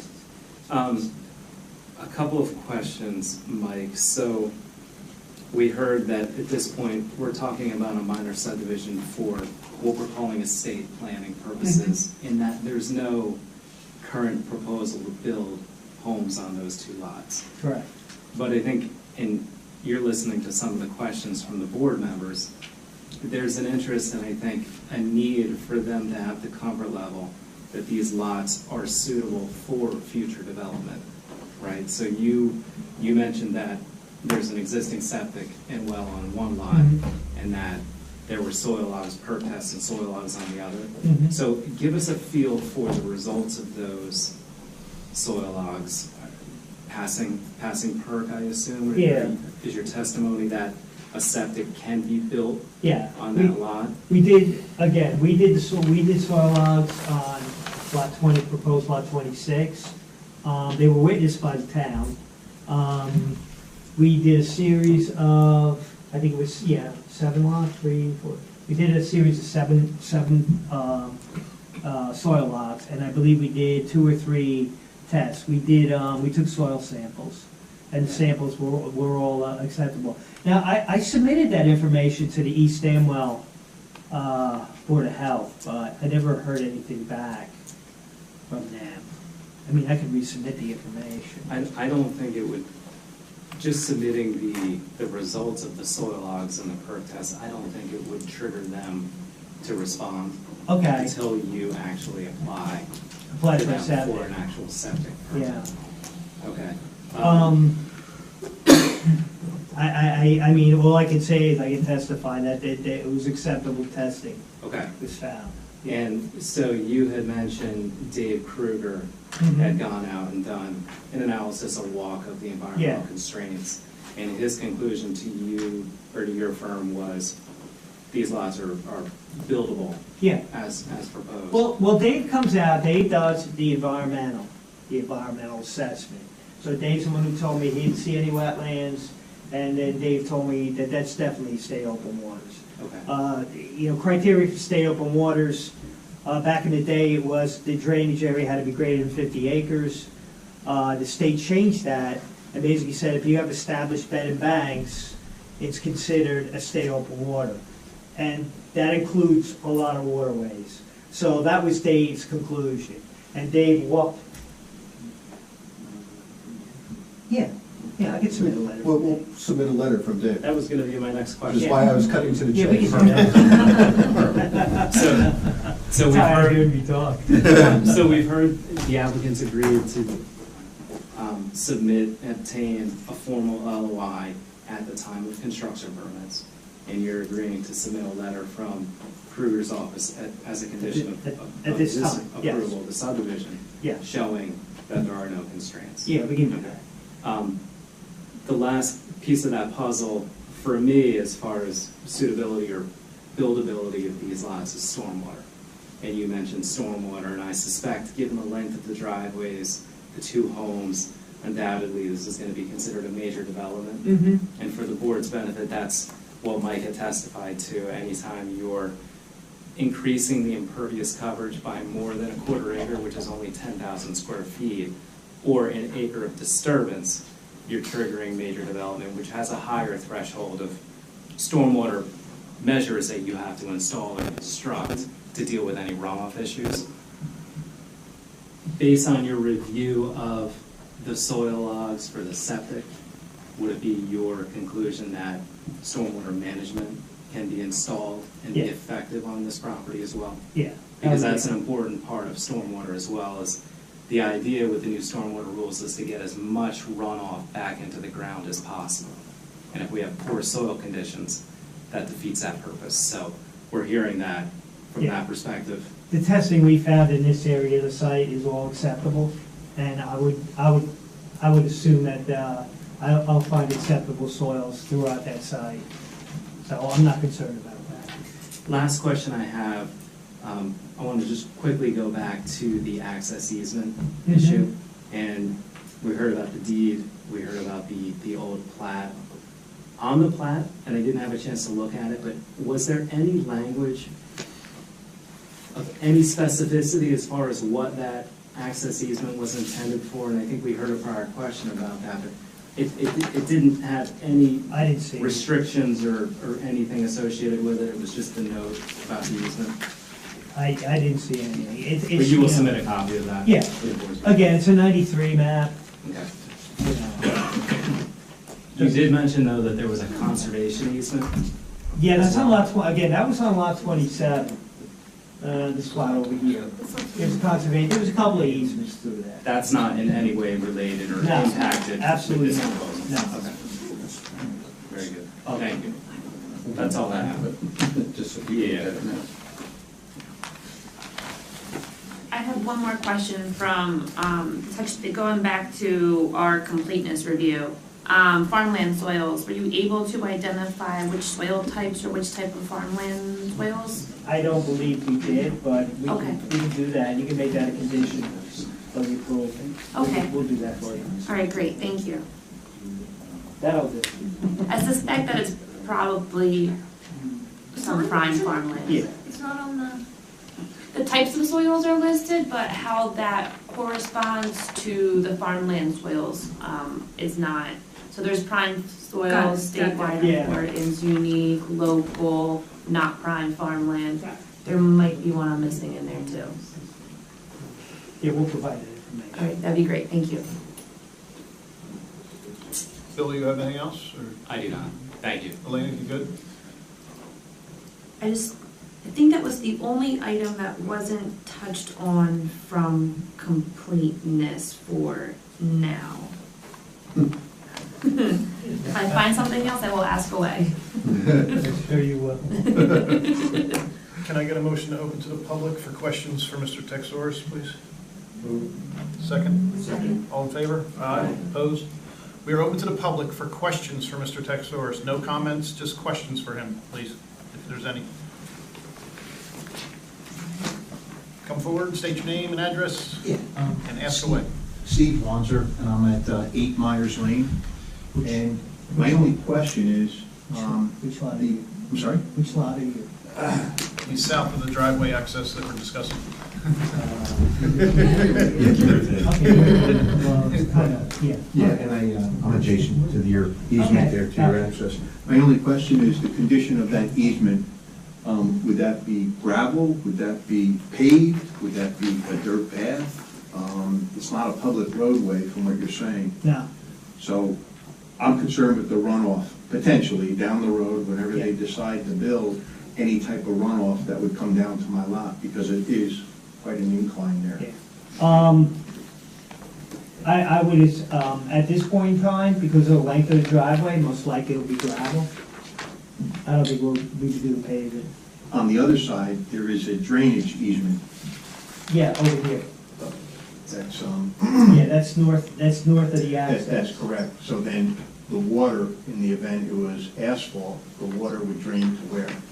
I believe it's gonna be draining towards your property. That's what I was afraid of. If that's where it's going now, I mean, Well, that's where it's we can going now, ma- but it's still all grass and trees. Yeah, So now you take away those trees and potentially that grass, what's gonna stop that water? again, we're gonna have to provide some kind of stormwater management. Okay, and that's it, development starts. Yeah, yeah, That's my concern. Yes, sir. thank you. Anyone else in the public? I just want to check on process. If I had a question. Need your name and address, please. James Richardson, 12 Myers Lane, lot Lot 27. Do I get a chance to address you or just only you? This is just questions for professionals right now. Okay, do I get a chance? You'll be testimony, you'll have time. That's what I need. We'll open Thank to the you. public after we hear all the professionals. You're welcome, sir. Can I get a motion to close the public? Move. Second? Second. All in favor? Aye. Opposed? Thank you, sir. Thank you. Thank you. I'd like to call John Madden.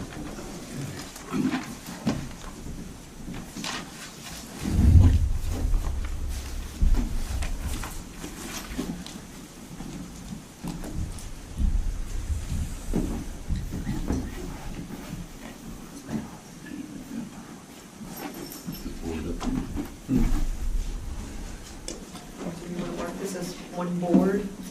Yes. Okay. So we'll mark it Oh, wait, A1. wait. Board secretary? Yes. Yes, I'm testing them, right?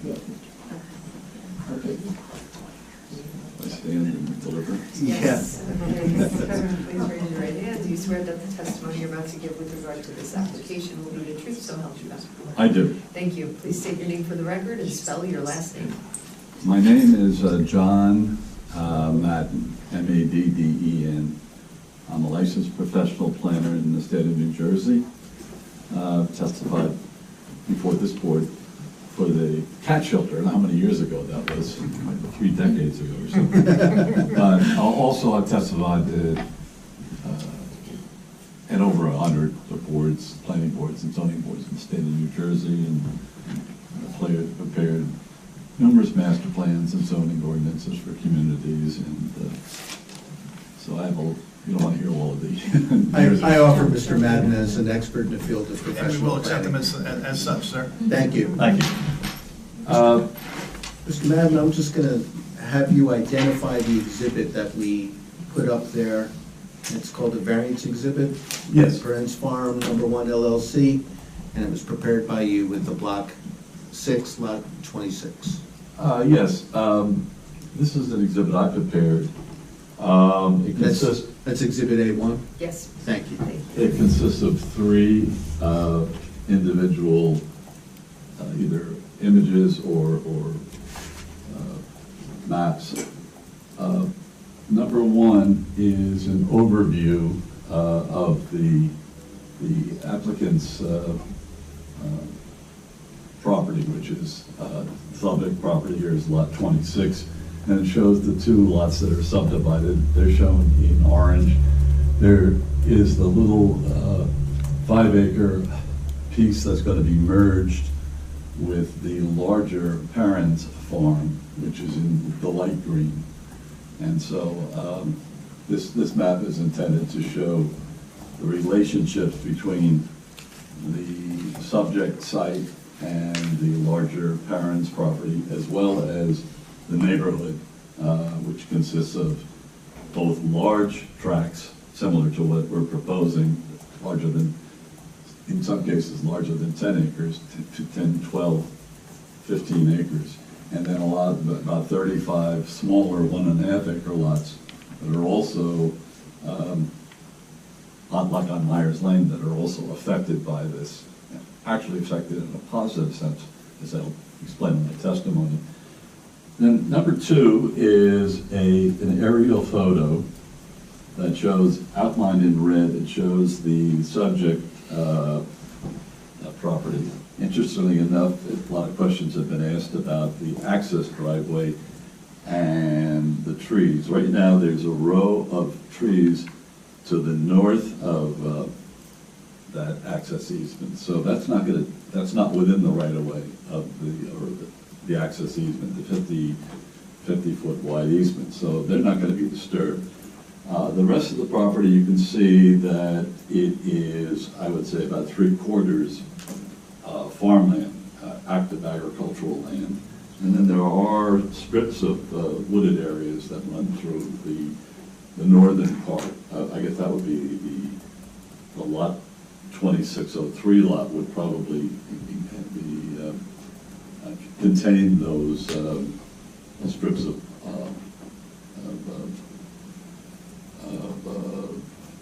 both farmland as well as forest land. And then the final number 3 illustration shows, kind of in very graphic terms, the impact of the C1 300-foot buffer on the 2 lots. And you can see that of all the constraints on the property, they encompass all the other constraints, but they take a nice chunk out of both properties, but they leave, as you can see in brown, a sufficient amount of land to develop. And also, in these little yellow kind of postage stamps here, they conform to the lot suitability requirements of the ordinance. You have to show 20,000 square feet of area in which you can put a house and other accoutrements, I guess you would associate with the house, driveway, and as well as garages. So that kind of shows you visually that the C1 buffer really takes about, in some cases, 40 to 50% of the lot is encumbered by that. The interesting thing is that C1 buffer really refers to half of it is it's outside of this particular lot, and as you heard Mike testified to, a good deal of that is a tributary, a dry tributary, a seasonal tributary, that because it drains to a C1 active or wet tributary, the rules now require that to be encumbered by a 300-foot buffer. So that's what the exhibit will portray, and I'll use that in my testimony. As Steve pointed out, we're asking for a minor subdivision as well as one with 2 variances. And the minor subdivision really is really one new lot, which is lot 2603, and then the remainder, lot 26, which will be 10.35 acres, and lot 2603 is 10 acres, and then there's this 5.09 acres, which is going to be added back to the parents' farm or merge with them. And I'll talk about why that's an advantage to accomplish that merger. Now, we require two variances. One is a variance from the conservation, resource conservation calculations, which reduce the net lot area. Right now, the proposed lots are 10 acres and 10.35 acres. They comply with section 92-91, 91H1 of the Amwell Valley Agricultural District requirements.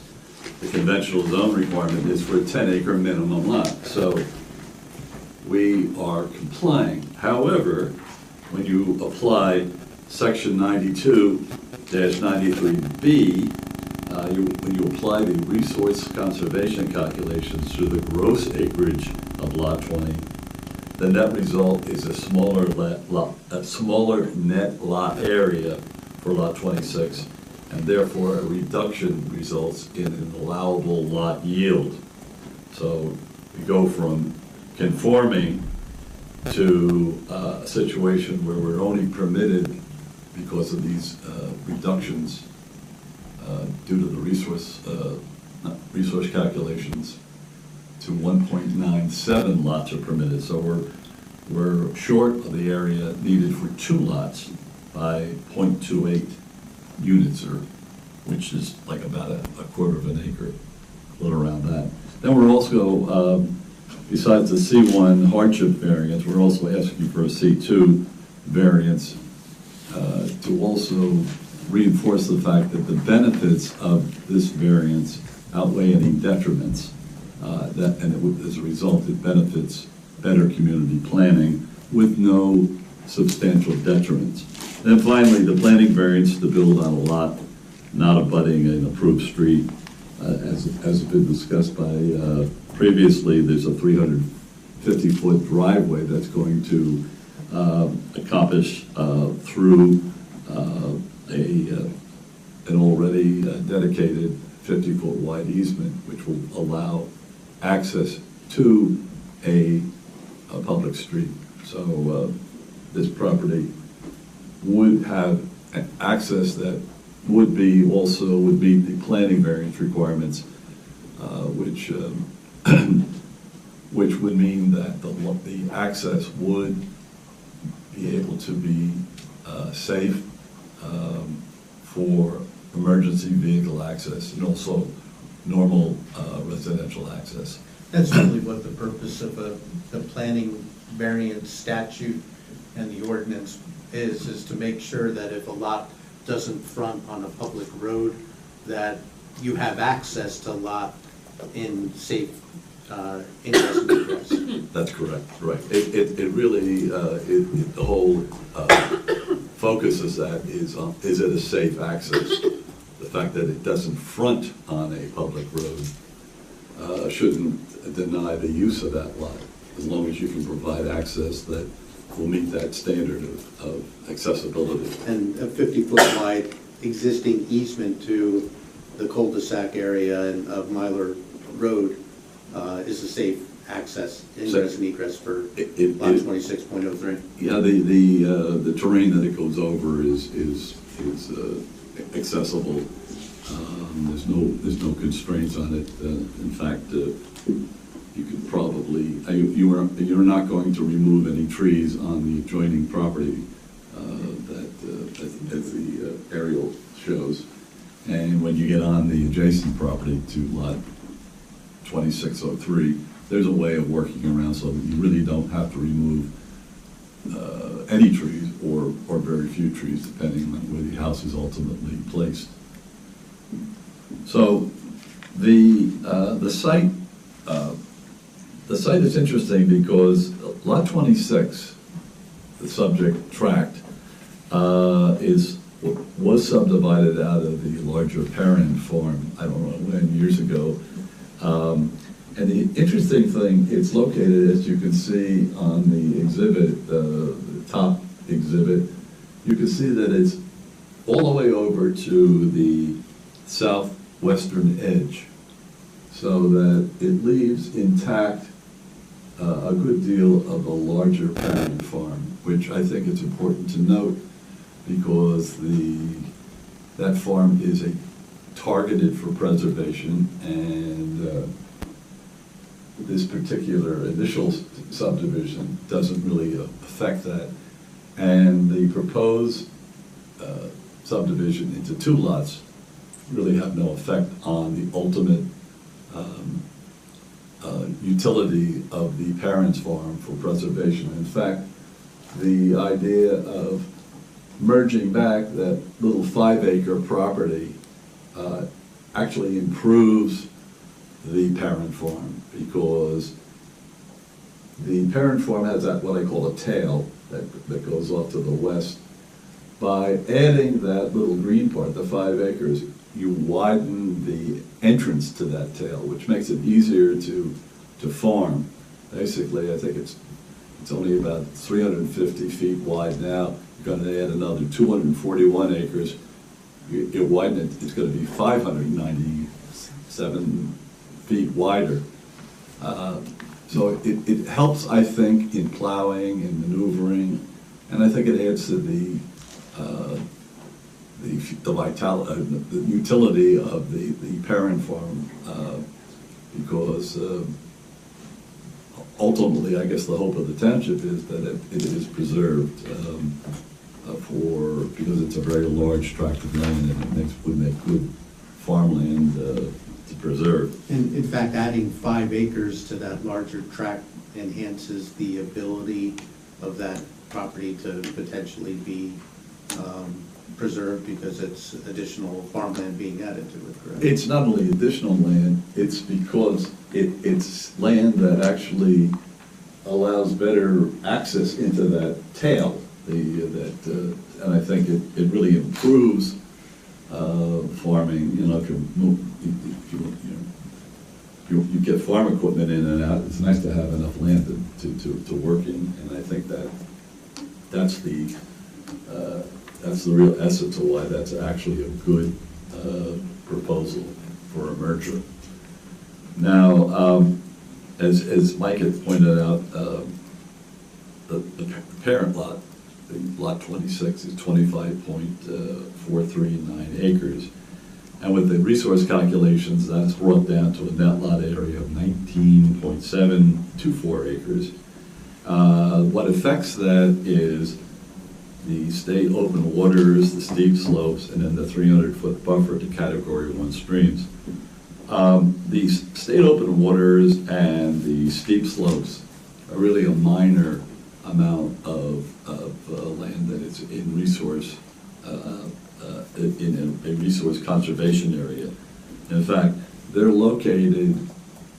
both are located in what would be the side yard setback for that property if it were developed. So it's unlikely that within the setback you're going to see any development. You may see some disturbance, I guess, if you have to grade, but it's not going to be eliminated. It's really the 300-foot buffer to the Category 1 stream that's the major constraint. It covers an area, it takes up an area of 10.472 acres of that lot 26. And then and when you apply the calculations, it reduces something like 5.23 acres from the gross area that you can base your lot yield on. And so that's what we're here for. We have 10 acres plus in the case of one of the lots, but it's these application of the resource conservation lands that get us into a situation where we don't meet what we would have to have for 2 lots. Now, in reality, on each of these lots, there is more than sufficient land to develop. So even with this chunk of land taken out by the C1 buffer, you have on the remaining lot 26, you have 6.4 acres to develop. And then on lot 2603, you have 5.3 acres to develop. The interesting thing is with, if you notice on the map, the number 3, you notice that you have these two little yellowish postage stamps. The ordinance requires that in order to meet the ordinance, you have to show a lot suitability area. In other words, an area unencumbered, developable of 20,000 square feet. So we have that within the area of the property that's outside of the buffer and outside of the resource conservation areas. So the next thing is to look at the surrounding land use setting. It's an interesting land use setting because it's a mix of rural and suburban and agricultural uses. You've got to the east, you got the Parents Farm, 122, 115 acres. To the west, you've got to the west of lot 26, you've got a number of 5 similarly sized lot acreage lots ranging from 12 to 18 acres. And they're none of which are affected by the 300-foot season buffer. In the front of these large lots and also in front of the subject site, you've got about 35 residential lots, which are 1.5 acres each. These large and small lots are the result of former cluster subdivisions of the Harvest Farm and the Myers Farm. So it's an interesting land use situation, and my testimony is that these two 10-acre lots that we're asking for provide a very substantial transition between those smaller lots and the larger Parents Farm, which is, hopefully it's going to continue to be farms. What this does, it offers a buffer or mitigates any of the activities you might associate it with farming. So I think these two lots actually serve to fit in with this pattern of land uses. And as been testified, it's the applicant's desire to continue farming on these properties. And the aerial photo shows that there's plenty of area that they're farming right now. And if in the future you do have 2 residential lots on here, they too could continue to farm them. And while 10 acres may seem like an insufficient amount of area to actually farm, there are farm products like specialty crops in this era of farm-to-table restaurants, which could either make a living out of it or certainly supplement their living. So they can continue to be in the agricultural use category. So I think that this subdivision doesn't eliminate that potentiality. So it does mean it meets the intent, I believe, of the agricultural district ordinance. Now, the master plan and the master plan reorganization plan says that the subdivision of 10-acre lots is consistent with the goal of preserving agricultural lands and preserving the rural setting of Istanbul. As I just pointed out, they're certainly sufficient in size to at least accommodate some form of agricultural use in the future. The reexamination report describes the purpose of the Resource Conservation Ordinance as threefold. One is to protect environmental resources, which we're doing here, assuring the ability of resources to absorb development, and allowing development suitable to its site. So we're only talking about 2 potential residential units here. So I think that based upon what the master plan reexamination reports, I think we conform to the intent of the master plan. So getting into the C1 variance proofs. Just before you do that, when we're talking about promoting agriculture, by having two 10-acre lots, each one of those can consist of its own farm, correct? Correct. But one of the benefits of this application is by merging that 5 acres onto the existing larger farm, you're making that lot larger for agricultural purposes, correct? Yes, larger and more useful. So if one of the purposes of the master plan and its zoning is to preserve agriculture, by granting these variances, aren't we promoting those purposes actually? We certainly are consistent with the intent, as I understand, the purpose of these agricultural districts. Now that the C1 variance is often called a hardship variance. So let's, what is the hardship? The exceptional hardship or the undue hardship. In this case, it's due to exceptional physical features, which is this 300-foot C1 buffer that arbitrarily reduces its gross lot area to a net lot area for the purpose of calculating allowable lot yield. So if we didn't have that C1 buffer, we wouldn't be here. The land outside of the resource conservation area, as I've discussed, they are sufficient to accommodate development of 2 houses. And I also mentioned the lot suitability requirements, which under 92.91H1 and refers to the suitability standards, which is in section 92-4. Both lots have 25,000 square feet of unconstrained land where a building and a well and the septic system could be located, so it meets that requirement. So we have a shortfall here of 0.28 units, which I calculate a little bit more than a quarter of an acre. And yet we have the situation where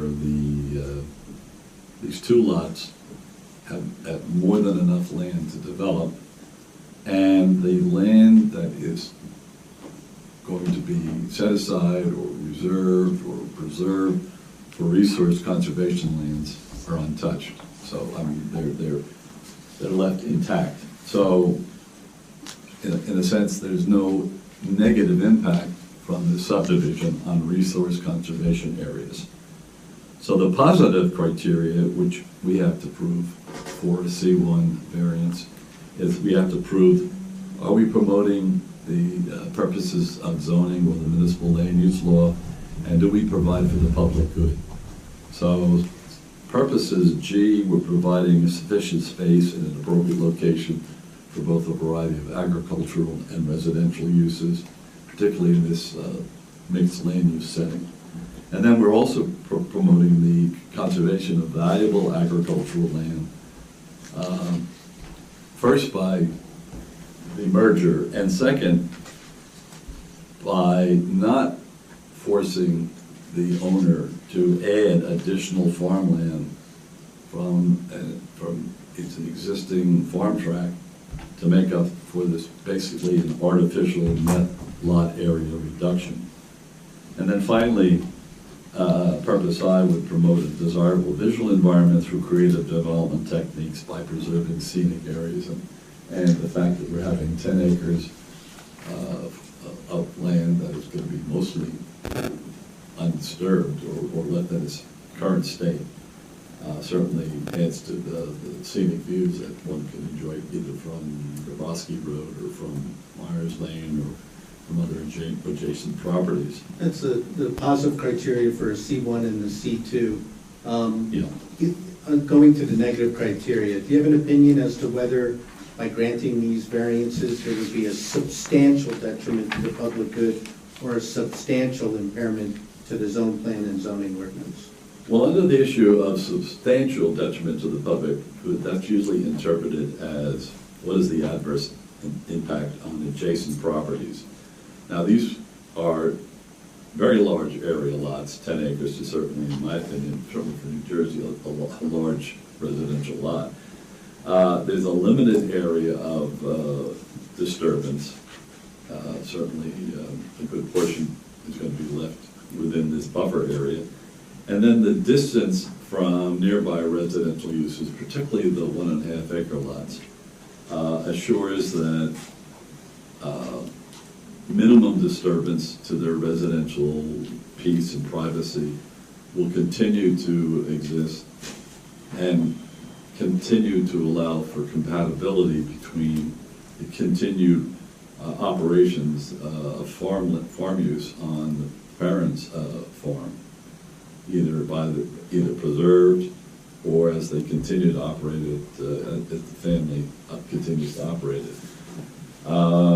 So in terms of so there's really no detriment. In fact, I think it's all positive. Again, this property continues to create or present a nice buffer between the farms and the smaller lots. Now, in terms of the zone plan and zoning ordinance, I think that we conform to the purpose of the resource conservation ordinance, because development activities on both lots would not occur on land that are considered resource conservation areas. We conform to the 10-acre lot minimum for this zone. And so the purpose, I think the purpose of the resource conservation regulations are not to reduce lot yield. It's to preserve resource conservation areas from development or from disturbance. So we're meeting that requirement. And in terms of the C2 requirements, I think C2 requirements, there's 4 tests. One of them is we have to show that it relates to a specific piece of property. And these have to be distinguished from other properties in the zone.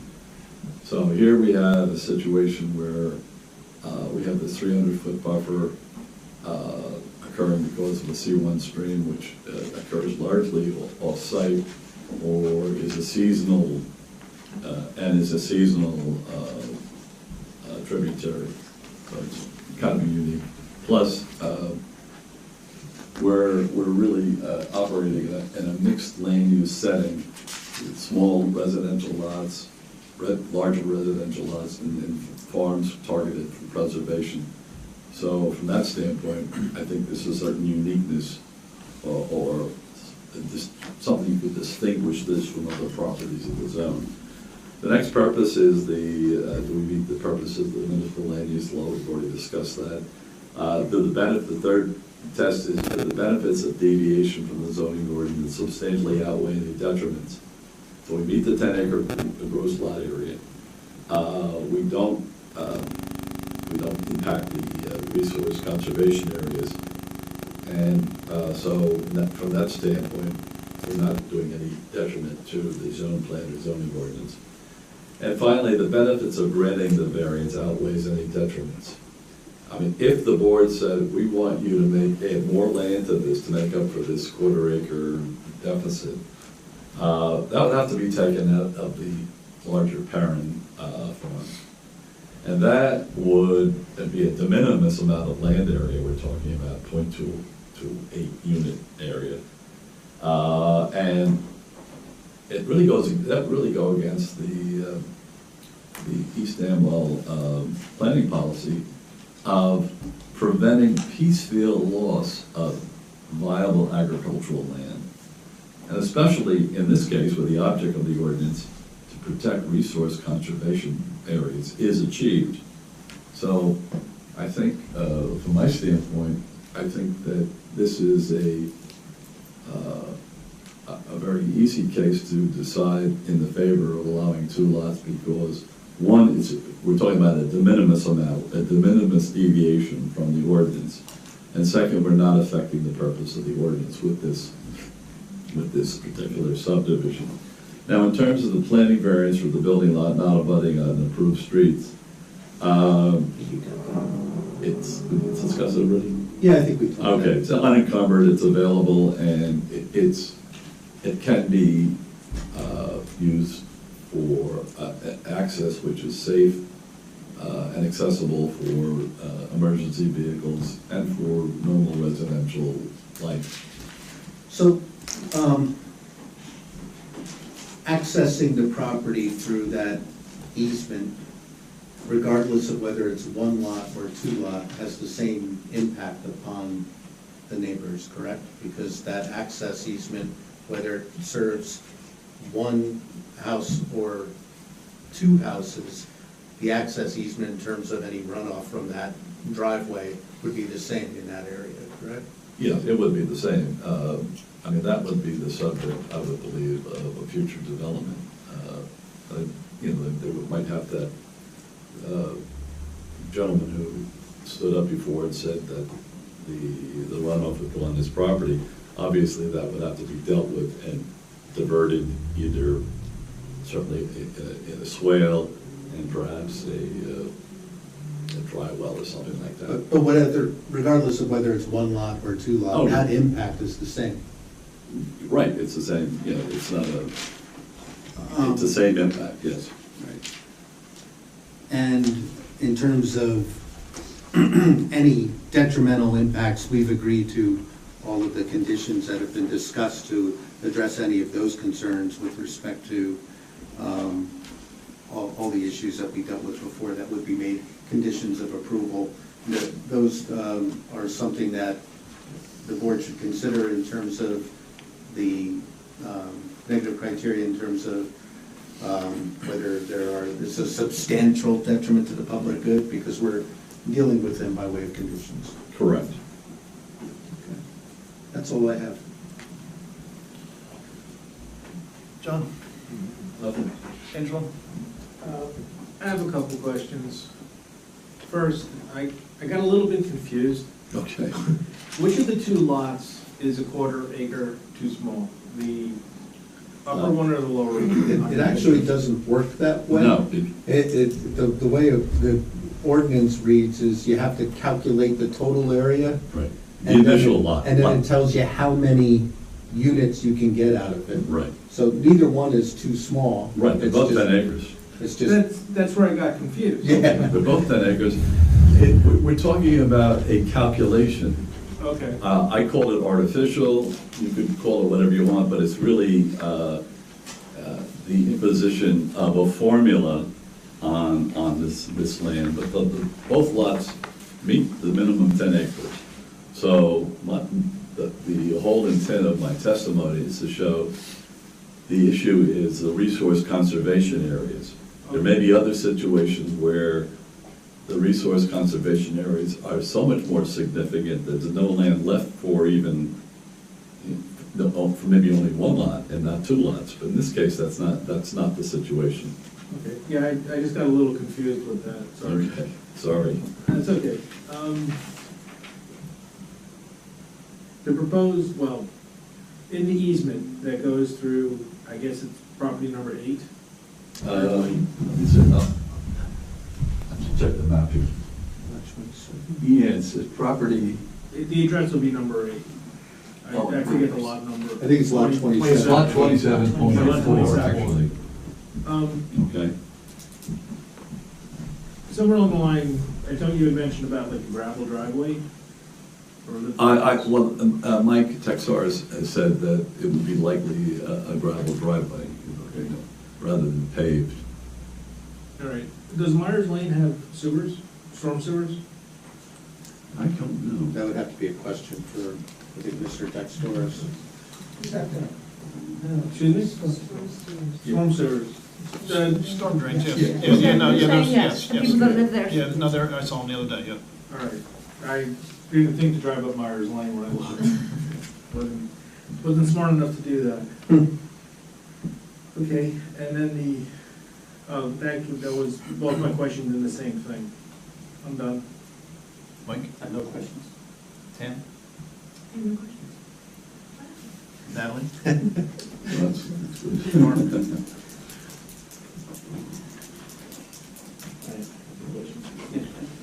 good. Once the access is started, you have to obviously do the driveway first and do construction on a house or whatever. Is the drainage issues gonna be dealt with immediately as soon as that road is put in? Because it could be potentially a year or two before the houses are actually complete. Yeah, I think that would probably be a question for Mike, but it would be part of the construction process. that I'm only when you worried get a about the permit, neighbors, that they would be subject for a year work that we had Ida for, months on end that. Right. You're shaking your head back there. That's what I'm concerned about, because I know what Myers is like, and it's a pretty steep downhill. Yeah, I think your construction department and anybody who's gonna wanna do anything there is gonna wanna make sure that there is no runoff from the driveway during construction. I mean, that, I don't know how you make that a condition. I think of- silt fencing would be required. That would be required. Yeah. You can't do the driveway until you have a permit, right? Yeah. This Right. doesn't enable you to do the driveway. No. But you start the project, but you start. Yeah, you'll get a permit. You'll need a permit. And in order to get the driveway permit, they're gonna have requirements as to silt fencing and. Right, all right, I want to make sure. And I think, just to answer the mayor's question, so if this subdivision gets approved, when the time comes that these lots get developed, there's still a number of additional permits that need to be obtained. Construction permits to actually build a house, a driveway permit. There will need to be another plan prepared that shows in detail how the drainage is going to be addressed on both of these lots. They're also going to have to obtain a permit from Hunter County Soil Conservation District, which goes to the silt fence issue, which helps protect silt-laden water from leaving the construction site. Hunter County Soils undoubtedly is going to ask for the drainage improvements to be constructed first as part of this project. Right, that's my question. And as I review, assuming I'm the township engineer when this comes in, I will make sure that the plan shows those improvements per this approval, but also that they get implemented during construction. So I think there's a number of checks in place to make sure that it will be addressed during construction and ultimately before any occupancy is granted. All right, thank you. Do we need to put that in a resolution, or you're satisfied the system will work? I think the system will work. Yes. If we wanted to add anything, we could probably add some language to the effect of the drainage, or there'd be some language requiring specific drainage dealing with the driveway construction. Because sometimes, as you manipulate the numbers of the drainage design, it doesn't always require drainage improvements for every facet of the work. But I think there could be some language crafted to make sure that there is specific drainage improvements, whether, like Mr. Madden mentioned, it's a swale or some type of isolated stormwater feature. I do think that there should be some language in there about that issue. Drainage improvements along proposed driveway as condition of building permit. Correct. Any more questions? No, I'm good. Maureen? I just had one question. You said that the parents' farm, the larger farm, Yes. was targeted for preservation?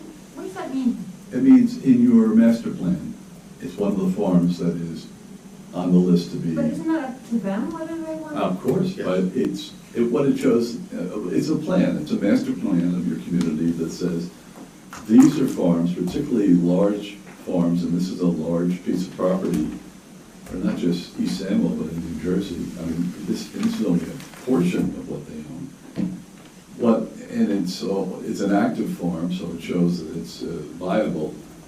The town said, we'd like to, if the owners want to voluntarily enter into the program, we'd like to preserve So this. you were just talking about our intention, not their intention. Your intention, it's from the master plan, right? That's what I mean by targeted by the community that says, gee, we have a certain amount of money to spend. But you weren't saying they were intending to preserve. No, Okay. all I said to me is they do want to preserve this for state purposes, Got it. and they want to continue to farm it. That's what I know. Okay. Yeah. I don't have any questions. Elena?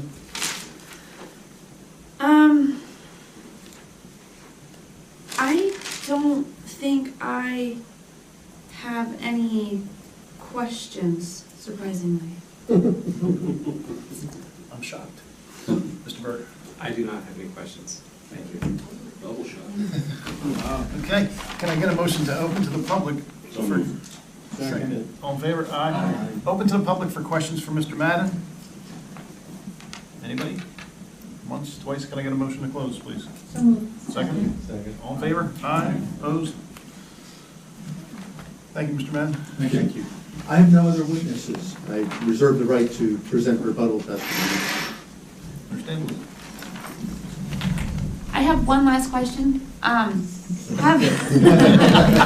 Speaking of emergency access, I wrote it down in the margin on my notes. Emergency access, have the plans been submitted to police, fire, EMS, emergency services for review and a stamp? Not that I'm aware of. I don't know if the township had, we hadn't done it separately Okay. when we filed.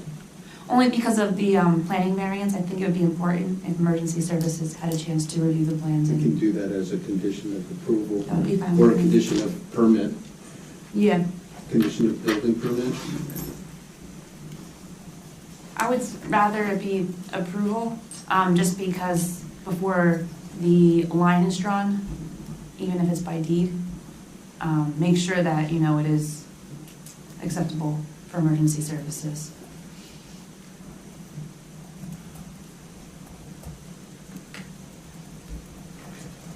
Thank you. That's really all. Can I get a motion to open to the public for comments? All in favor? Aye. Opposed? We are open to the public for comments now. Mr. Richardson. James Richardson, 12 Myers Lane, lot 27. So if I understand this correctly, the petitioner wants to split a lot. Do you want to swear him in? If you're going to testify, I will. and then, okay. James Richardson? Yes, do you swear that the testimony you're about to give with regard to this application will be the truth, so help you God? Yes. Thank you. So as I understand, petitioner wants to split a lot. The original proposal had access off a public road, that the board wishes to have access from the easement on lot 27, and that this requires a variance of petitioner because it's not fronting on a public road, if I understand all of this. The Myers Lane cul-de-sac is a temporary easement, and that temporary easement disappears when you grant this access easement.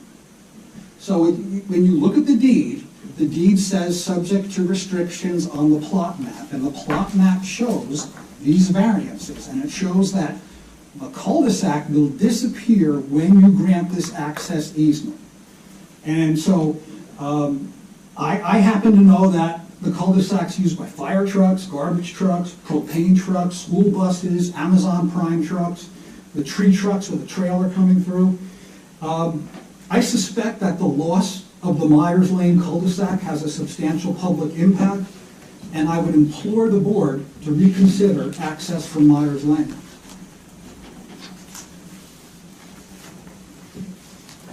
I appreciate that information.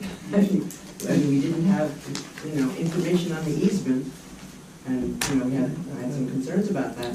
If you're giving us more information about that, then that's definitely something we need to consider. Thank you.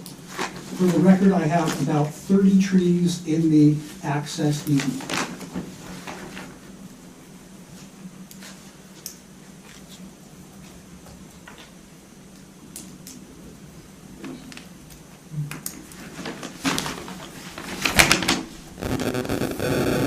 Thank you, sir. I do have a question. Where on the final plat do you see that the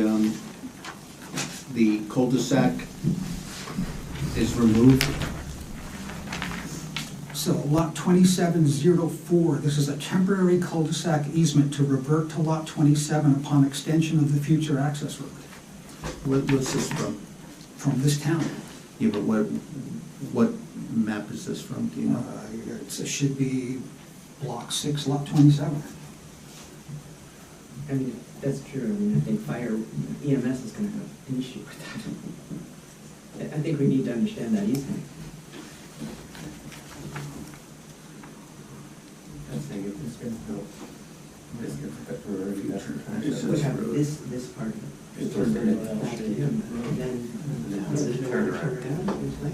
Yeah, I'm not sure where this is from, quite honestly. It's not on the final plat. Well,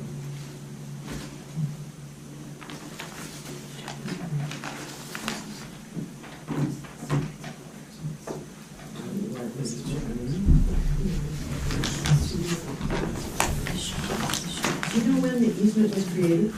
I do not. It existed when I bought the property 14 years ago. But theoretically, a deed search could track when the easement. I have a copy of the Yes. deed with me. But the deed, instead of specifying the restrictions, points to the plot. Right. Yeah, that's the one we have. Yes.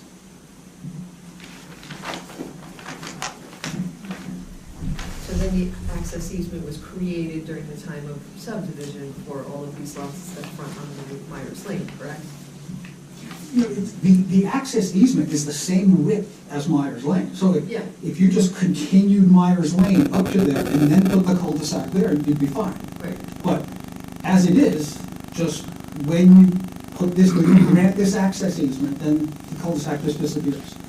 There might have been an assumption that this was gonna create a U, and a cul-de-sac was not gonna be required. Right.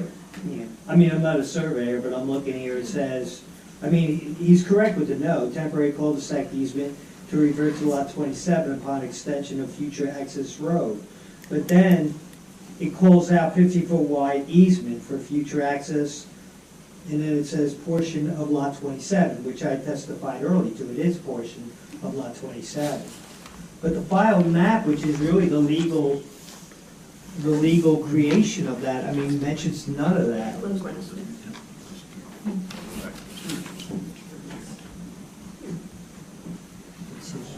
Okay.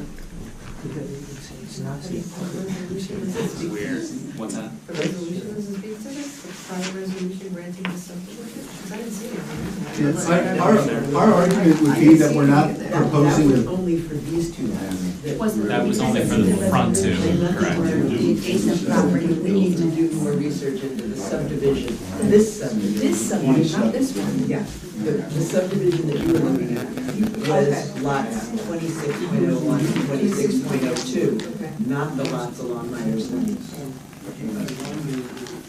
It was supposed to, exactly, that piece I expected, this was gonna. Our argument would be that we're not proposing a future access road, we're proposing an easement with a driveway. And that even if the gentleman is correct that there was supposed to be the temporary cul-de-sac was to revert back to lot 27, if there was a future access road, we're not proposing a future access road. We're proposing an easement, a driveway on that area, which is also served by that cul-de-sac. We're not dedicating any future public road on our property. It's not something that the township would be required to improve. And what we're proposing is merely to use the easement, not for future roadway, but for driveway purposes.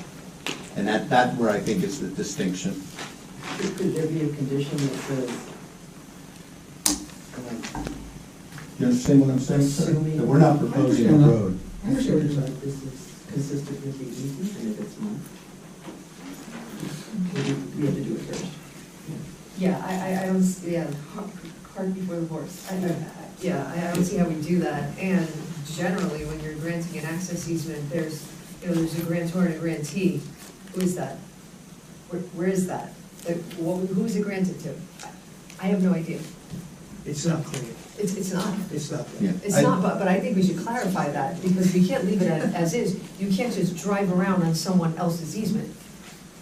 Well, I think where it says for future access To what? to the only place that it leads, which is to our Well, lot. we're Yeah, making but that is it- assumption, but we don't know that it was ever granted to that lot or to that property. Yeah, I mean, is it public access? Yeah, Meaning we they have want a no public idea. road through there? Right, It's not clear. it's, right. Right. It just states the easement, it says easement. So that's clear. It says easement, future access. That's what it says on the file map. I mean, I would assume it has to do with the subdivision that created lots 2701 through 26, is this right? Oh, through 2704. And those lots appear to have been created from lot 27. So I think that subdivision has to be researched. Well, I think that's what we did, which by getting that filed map, Oh, I see, but you know, but you we didn't get have a the. resolution. I'm sorry, I You didn't didn't. get the resolution of approval for that For subdivision. this? No. No. The Myers Lane subdivision. I mean, I don't know if it would be clearer on that, but One would hope. It has more words. It has more words. Well, again, our position is that based upon the filed map that we presented that shows that there's an access easement for future access to our lot, that gives us easement right to put a driveway on there. We're not proposing a future roadway, and that wouldn't result in the temporary construction, temporary cul-de-sac easement being vacated because it's not for roadway purposes. And I would view that as a distinction without a difference. There's a big difference between a roadway that's dedicated to the township for maintenance. There is no chain of title. I'm having a real problem with the chain of title, because I don't know who this was granted to, this easement. There's nothing that shows that. There's no resolution that talks about that. Who's allowed to access this? It wasn't an easement granted generally to anybody. It had to have been granted to something. Was it granted for lot 26? Was it granted for, I don't know. If it was granted to the public, it would be given to a private. No. Yeah, and I think the only document that, well, one of the documents we seem to be missing is perhaps a resolution of Myers approval Lane for the subdivision. Myers Lane subdivision. Lot 27. That may shed light on it, because plat doesn't, the deed doesn't. No. Something has to. Yeah, it's referencing an access easement, just because it references an access easement. I mean, there are plats filed that reference all kinds of things that are off-site. I'm not really sure what the chain of title is here, and that's the issue. I think we need to know that before we can just allow someone to use it.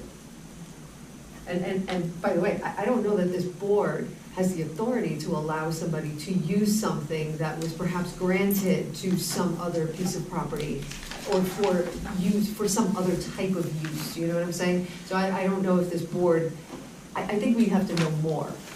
Yeah, About that.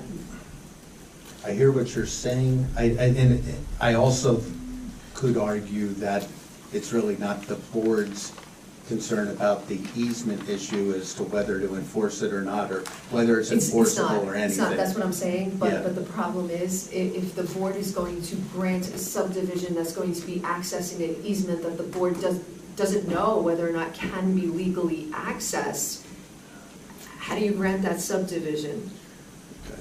So you're gonna make me go get that resolution and chain of title, is what you're telling me.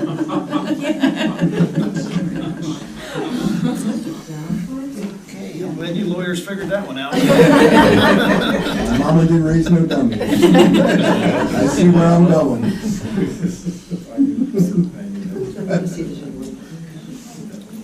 Thank you, Mr. Richardson. We're going to have to take some considerations here, obviously. Anybody else from the public?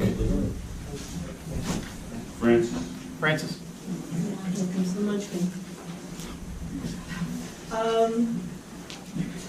This whole application derives, in my opinion, Francis Gavin, 123 Wurtsville Road, whatever, from the laws of unintended consequences, which I Francis, mentioned. are you going to give testimony, or are you just making a comment? No, the question, well, Or a question? I don't know where this conversation is going at this point. You want me to swear you in? Let me swear you Sure, in. swear me in. All I won't right, do lie. you swear that the testimony you're about to give commentary will be the truth, so help you God? I do. Thank you. Okay, be done.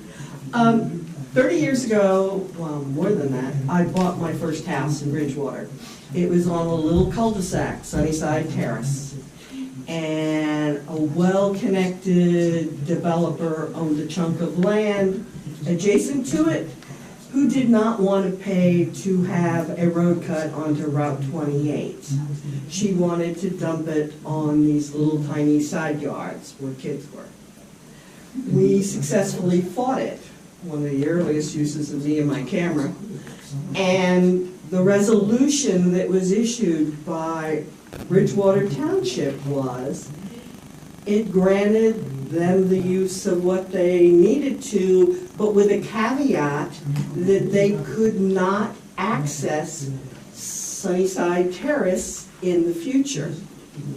And I found after I moved here that that little language that I asked them to put in, 5 years later, stopped the developer when she came back for another bite at the apple to divert traffic for some lots onto this Sunnyside Terrace so she could get out without having to pay a state road. My neighbors, former neighbors, they stopped it with that, and she, despite the support of some politically connected people, had to pay for a cut onto Route 28, which did not make her happy, and it reduced the total number of lots that she was able to develop. I offered that some sort of a language that you could consider that prior to development, the same way you're doing, the easement or whatever should be clarified, and that without specific variances or whatever the language would be, that this easement could not be used for a future road, that should the 125 or so acres of Perrin's Farm suddenly turn into development, that it would wander all the way down to this Myers Lane exit and put all this traffic onto Garboski Road. Just a suggestion. But for the law of unintended consequences, the estate planning that's going on here, and I suspect with other large lot farms in East Amwell, has to do more with the recent upzoning and all of that, because they would have lost their ability to use their land. And so if you subdivide things into smaller lots, then you're not going to get hit by 25-acre zoning or 15 or something else, so your grandkids can live on the farm and then work it. The little posted stamps that are up there for where the lots are appears to be conducive to the continued farming by the parents' family, children, spouses, grandchildren, and I think there's one little pit bull mixed dog who also gets involved in things, to use this land efficiently. Most of the land that's in East Amwell, the small lots, there are a few of us who have little horse properties, or Mike, you've got your specialty, Marnie, you've got your horse, but the bulk of the farming is being done by larger farmers like Zhang and Greg Myers, who farm large tracts of land, and that it is in their best interest to do it efficiently so that we can have beautiful fields and vistas instead of that olive tree and rose bushes and jungle that the air park has become. Farmers are trying to survive. This is just, hey, we've got 10-acre zoning.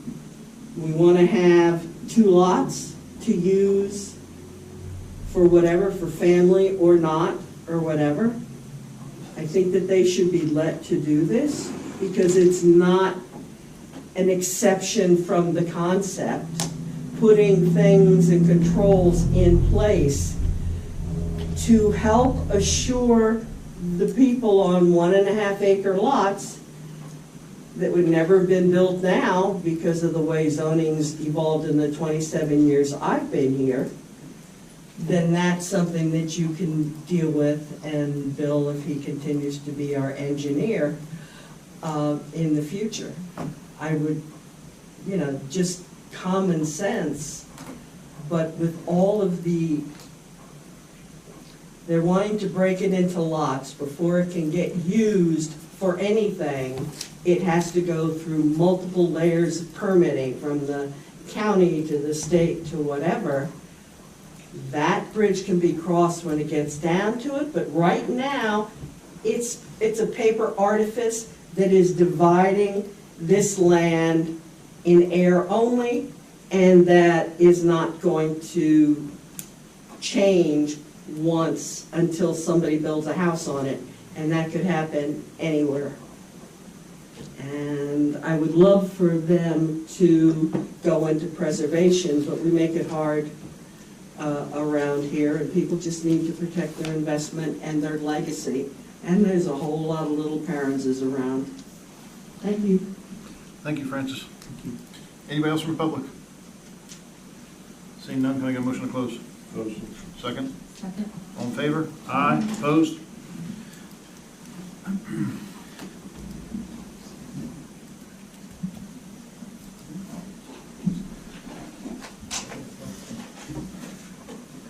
Okay, Erosion? So,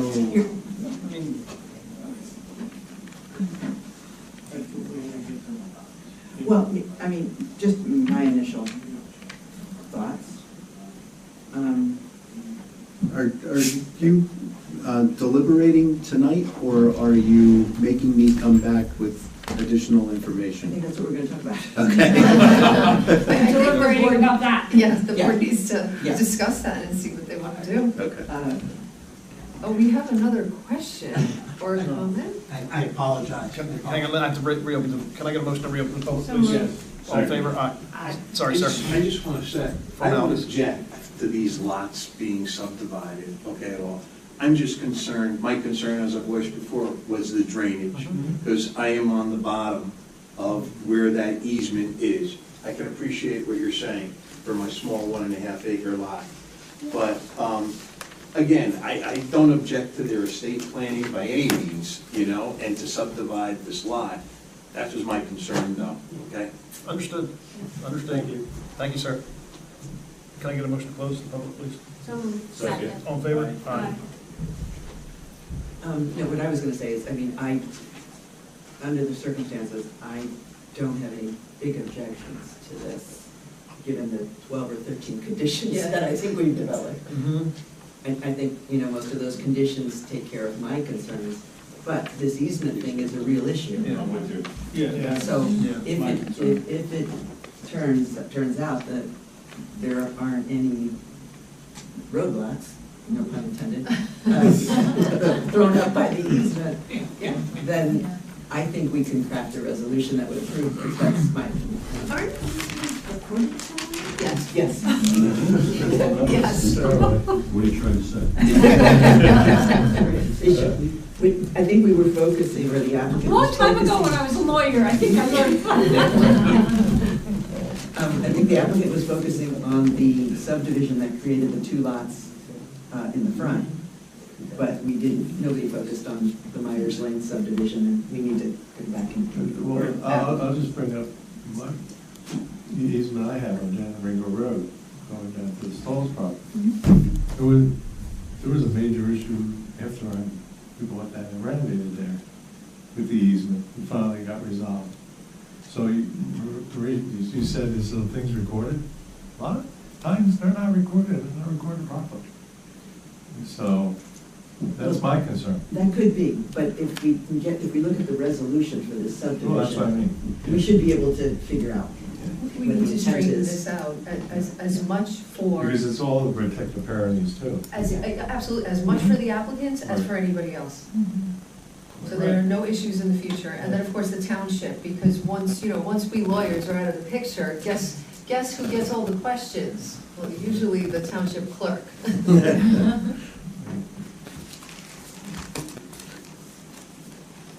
So do we, I think we asked them to come back with more testimony about the easement. and we Preferably Yeah, have. fine, it's the easement. We need more. disposition of the easement. Yeah. That's. Yeah, the we driveway. need more testimony. And Is that out? I am Overall, everybody. happy to help search. If you need my help, I'm happy to help to figure out what we're doing. We'll review the matter. We'll take a look whether it's best to do an Oprah request for any of those approvals, and which means maybe I'm giving somebody here work to do. And we'll discuss whether to do a title search of that property as well. I'll have to discuss it, but I understand the board's interest. There may be other ways to skin a cat on here too. Yep. So we'll have to take a look at that. Where's the sun? So I guess a date. Yes. In November. November 9th?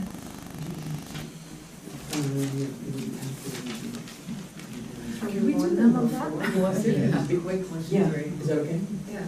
November Yeah, 9th to Wednesday. Yeah. I would love to do them before reading tonight, yes. Yeah. November 9th to Wednesday? It's a Wednesday. Awesome. And you'll be number 1 on the agenda. Even better. I can do November 9th. I don't know why, but I can do November 9th.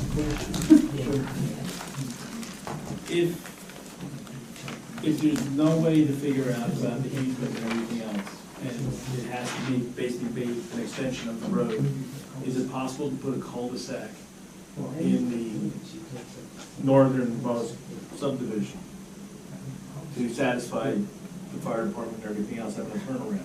You mean in the 5 acres that we're? No. In the- Where on the 10-acre road. the easement driveway is gonna come into the northern lot, the 2603.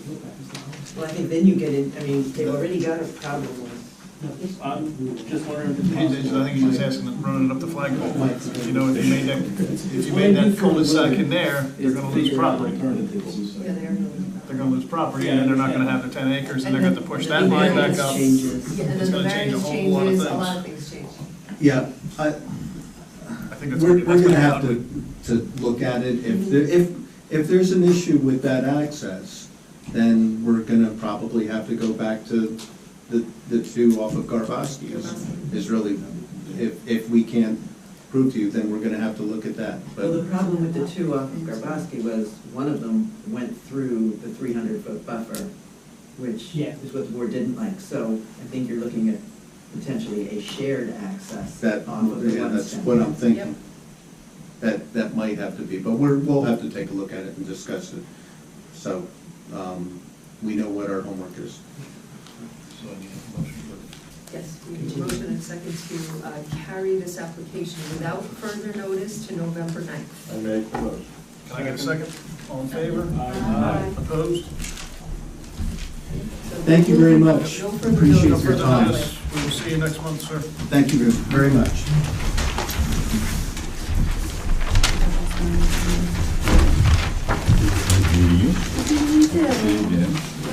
Always.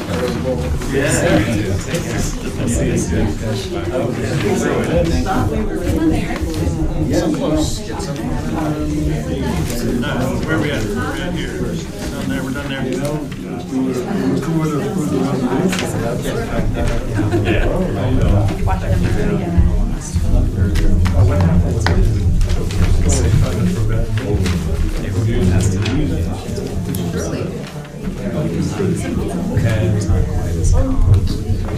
First reviewed it, it looked like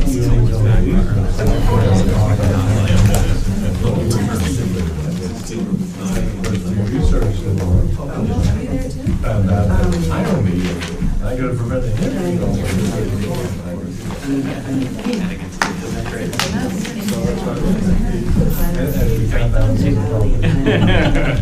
The planner gave you a planning, can I have that? Surprise. Is that an exhibit? That's an exhibit. Well, no, he just, oh, yeah. It's just a copy in the car. Oh, yeah, okay, no, that's fine.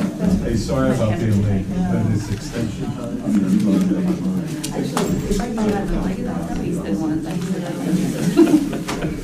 That would help me get slimmer, and I'm still. Just a little tidbit for everybody on the board. ID thing through the IRS, because the identity theft is now 45% of the American citizens. You know what, I've heard that, it's terrifying, isn't it? I have one of my clients, 6-month-old baby is driving a Mercedes next door. Nice. Let's finish up. All right, oral items for discussion, outreach meetings, Tam? Update? Okay, we have determined finally that we probably have enough people who are farm owners that we can have an outreach meeting. We're in the process of scheduling that. We're trying to do that quickly. And then we're down to our last meeting, which is to meet with residents who live around farms. And in order to, if you recall, all of the other meetings, we identified the people through the farm inventory, where we got the information, the farmland assessment forms. Can't do that for residents who don't farm. So what we're going to do is we're going to put out a notice everywhere where we normally put out notices, telling people that we're having this meeting and inviting residents who live around farms, if they're interested, to let us know. They're going to call the township. I spoke with Linda and Pam about this. They're going to take those names and contact information, and then once we have that list, we'll call them, and we'll get that last meeting. It is my sincere hope to get this done before the holidays. These meetings. What holidays? But that's After New Year's and before Christmas? So, Thank you. that's that. Farmland preservation, Mike, anything? Nothing really, no new developments, except that it looks like I'll probably be doing a lot of it this winter. So. You know, there's an application, right? Somebody's an application with the county. Oh, no, we didn't talk, we didn't have a. No, I meeting think this we week. do. I think you know, Kip told me about it. Oh, the one by you? On South? On South Side? Oh, yeah. Oh, all right. Re-examination report status, proposed schedule? Yeah, Ms. you Gable. should have from me your draft re-exam in the next 2 weeks. That's my update. All right, there we go. And just to be clear, the work that we're doing in the workshop that information will get integrated into what she gives us. Okay? Right, and so I'm gonna give you guys a draft re-exam. My hope is that at your next work session before the November 9th meeting, if you're having one an hour ahead of the planning board meeting, you can review the draft re-exam, and then somebody can send me comments, and I can address those comments and get you back another draft. Okay, we'll see how we're gonna coordinate that. Okay, We still got we a lot can of questions, coordinate a lot it. of things to go through. Okay. Before we leave this though, there's this Hunterdon County growth plan. Hunterdon County's, it's like the Hunterdon County's master plan, and they sent out this survey, and they're asking us to answer questions. It would be really smart for us to do that. I've done a draft of it, but we've got to decide who is going to submit it. It's due on the 26th. It's a planning document, so it makes some sense that the answers come from this group, or, the chair and vice chair can do it for this group, but we got to provide something. Right. I got a copy out to Jason. This thing is about infrastructure, roads, development, stuff like that. And Tammy's draft that we did a little bit before. And that's due when? 26. If you need an extension, because I am involved with that project. She happens to know something. I am also working on that project. She's writing it. I drafted the questions. They're tricky on purpose because we want to hear from all the towns in the county, and so we can actually create realistic recommendations and really provide assistance where it's needed most for the entire county. So we are asking for them by the 26th, because that would be a month from the time it was sent out to all the towns. We understand if you need a little bit more time, that'll be okay, but we would like to have it as close to the 26th as possible. Is it planning boards that are getting you that, or governing body? It's a mixture. Some of them are township committees, some of them are just the planning board chairman says be the response. It's kind of up to each town who wants to get us the answers. I just suggest that, Tim and Marnie send it out, because we have so much on our agendas. Do we want to add It's a something? planning document, so it seems to make sense that it comes from. Yeah, well, that's it. I mean, Yeah. we've done so much, background work on Right. it, we just transfer it over. okay with that? Okay. All right, Sounds, we'll get that together. Delightful. Delightful. all right, so Mike, nothing else on FUSPA, so you're good there? All right. Marty, Environmental Commission. Yep, we're working on a lot of educational initiatives. We have some speakers scheduled this winter, and we're hosting a green fair on Earth Day. So mark your calendars, April 22nd. At Clawson. John, Historic Preservation Committee? Yeah, well, we didn't have a meeting last month, and didn't have a quorum. So the only other good thing is supposed to have the roof is finished. There you go. Cool. Kit is not here. Planning Board Secretary? Nothing. Planning Board Chair? We might have a new planning board secretary. Yes. Don't jinx her. I know. And we will probably have a new member to our board who happens to be sitting right back there. Brianna. The lone survivor. Brave. Hopefully we get you worked out with that tomorrow night. She's right on. Can I get a motion to open to the public? So moved. Second, all in favor, aye. Open to the public? Francis? Now the only public left. So Francis Gavigan, could you clarify what this workshop is that you were talking about tonight? You mean the work session? Work session. Work On session. the master plan. That we did, you mean before this meeting, 6 o'clock?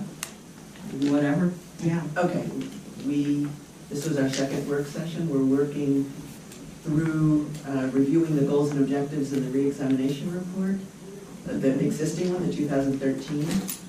And we're discussing whether or not we should update some of those goals and objectives or change them. And then that discussion, we'll give our notes about that discussion to Elena, and she'll work them into the new reexamination report. We set up those meetings at least 2 months ago at this point. So we had our first work session last month. Okay. And these work sessions are from 6 to 7. We have another one in November and another one in December. And I think Are that's they all. open to the public? They are open to the public, No but comment. there's For no observation public, only. there's no public participation. Can my camera come? Sure. Okay. The other question I have is with this county wanting input for growth, I just want to ask, is the sense of our policy or vision for East Amwell to remain rural and not become a business entity or grow or things like that? I know every time I talk to anybody, or pretty much any one of you, included the elected dude, we're not looking to develop East Amwell or build, Raritan East, West, or whatever. Just don't believe what you hear. Huh? Don't believe what you hear. I don't believe what I hear, which is why I ask questions. So my sense, I've done you as a board and as a citizen, believe what you hear.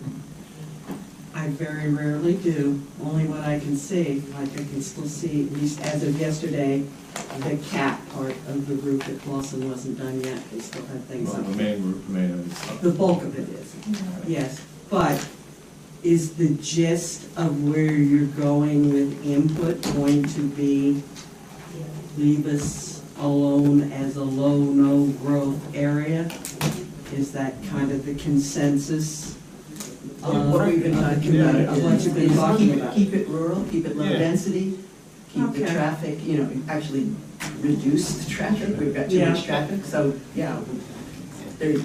And can I just add to that note, Keep the roads rural. I reached out to a And couple stop people. signs. I reached out to a couple of gentlemen that are running for township Yeah. committee, and they will not respond to me. But they have called this board, as far as I'm concerned, they've called this board into politics, which is not what this board's about.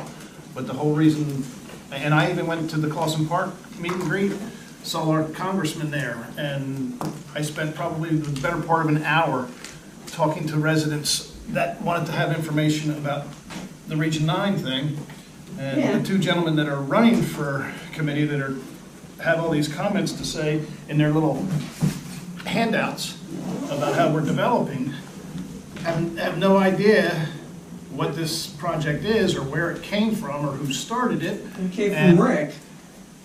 My point is neither one of them would answer any of my questions. They will not get back to me, and I'm very disturbed that they are calling this board into question, because this board is nothing but professionals.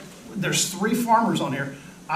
Francis, I've lived here probably the same amount of time as you have, 27, going on 28 years. Yeah. And I don't remember ever having a planning board that had 3 farmers. I don't even remember them having No. 1 farmer on a planning board. So if residents want to keep this township rural, which Leave it means alone. farmland, you better have some farmers on this board right here, and we do. I've got 3. I've got a horse farmer, I've got a crop farmer, I've got another crop farmer here, nursery stock, different things.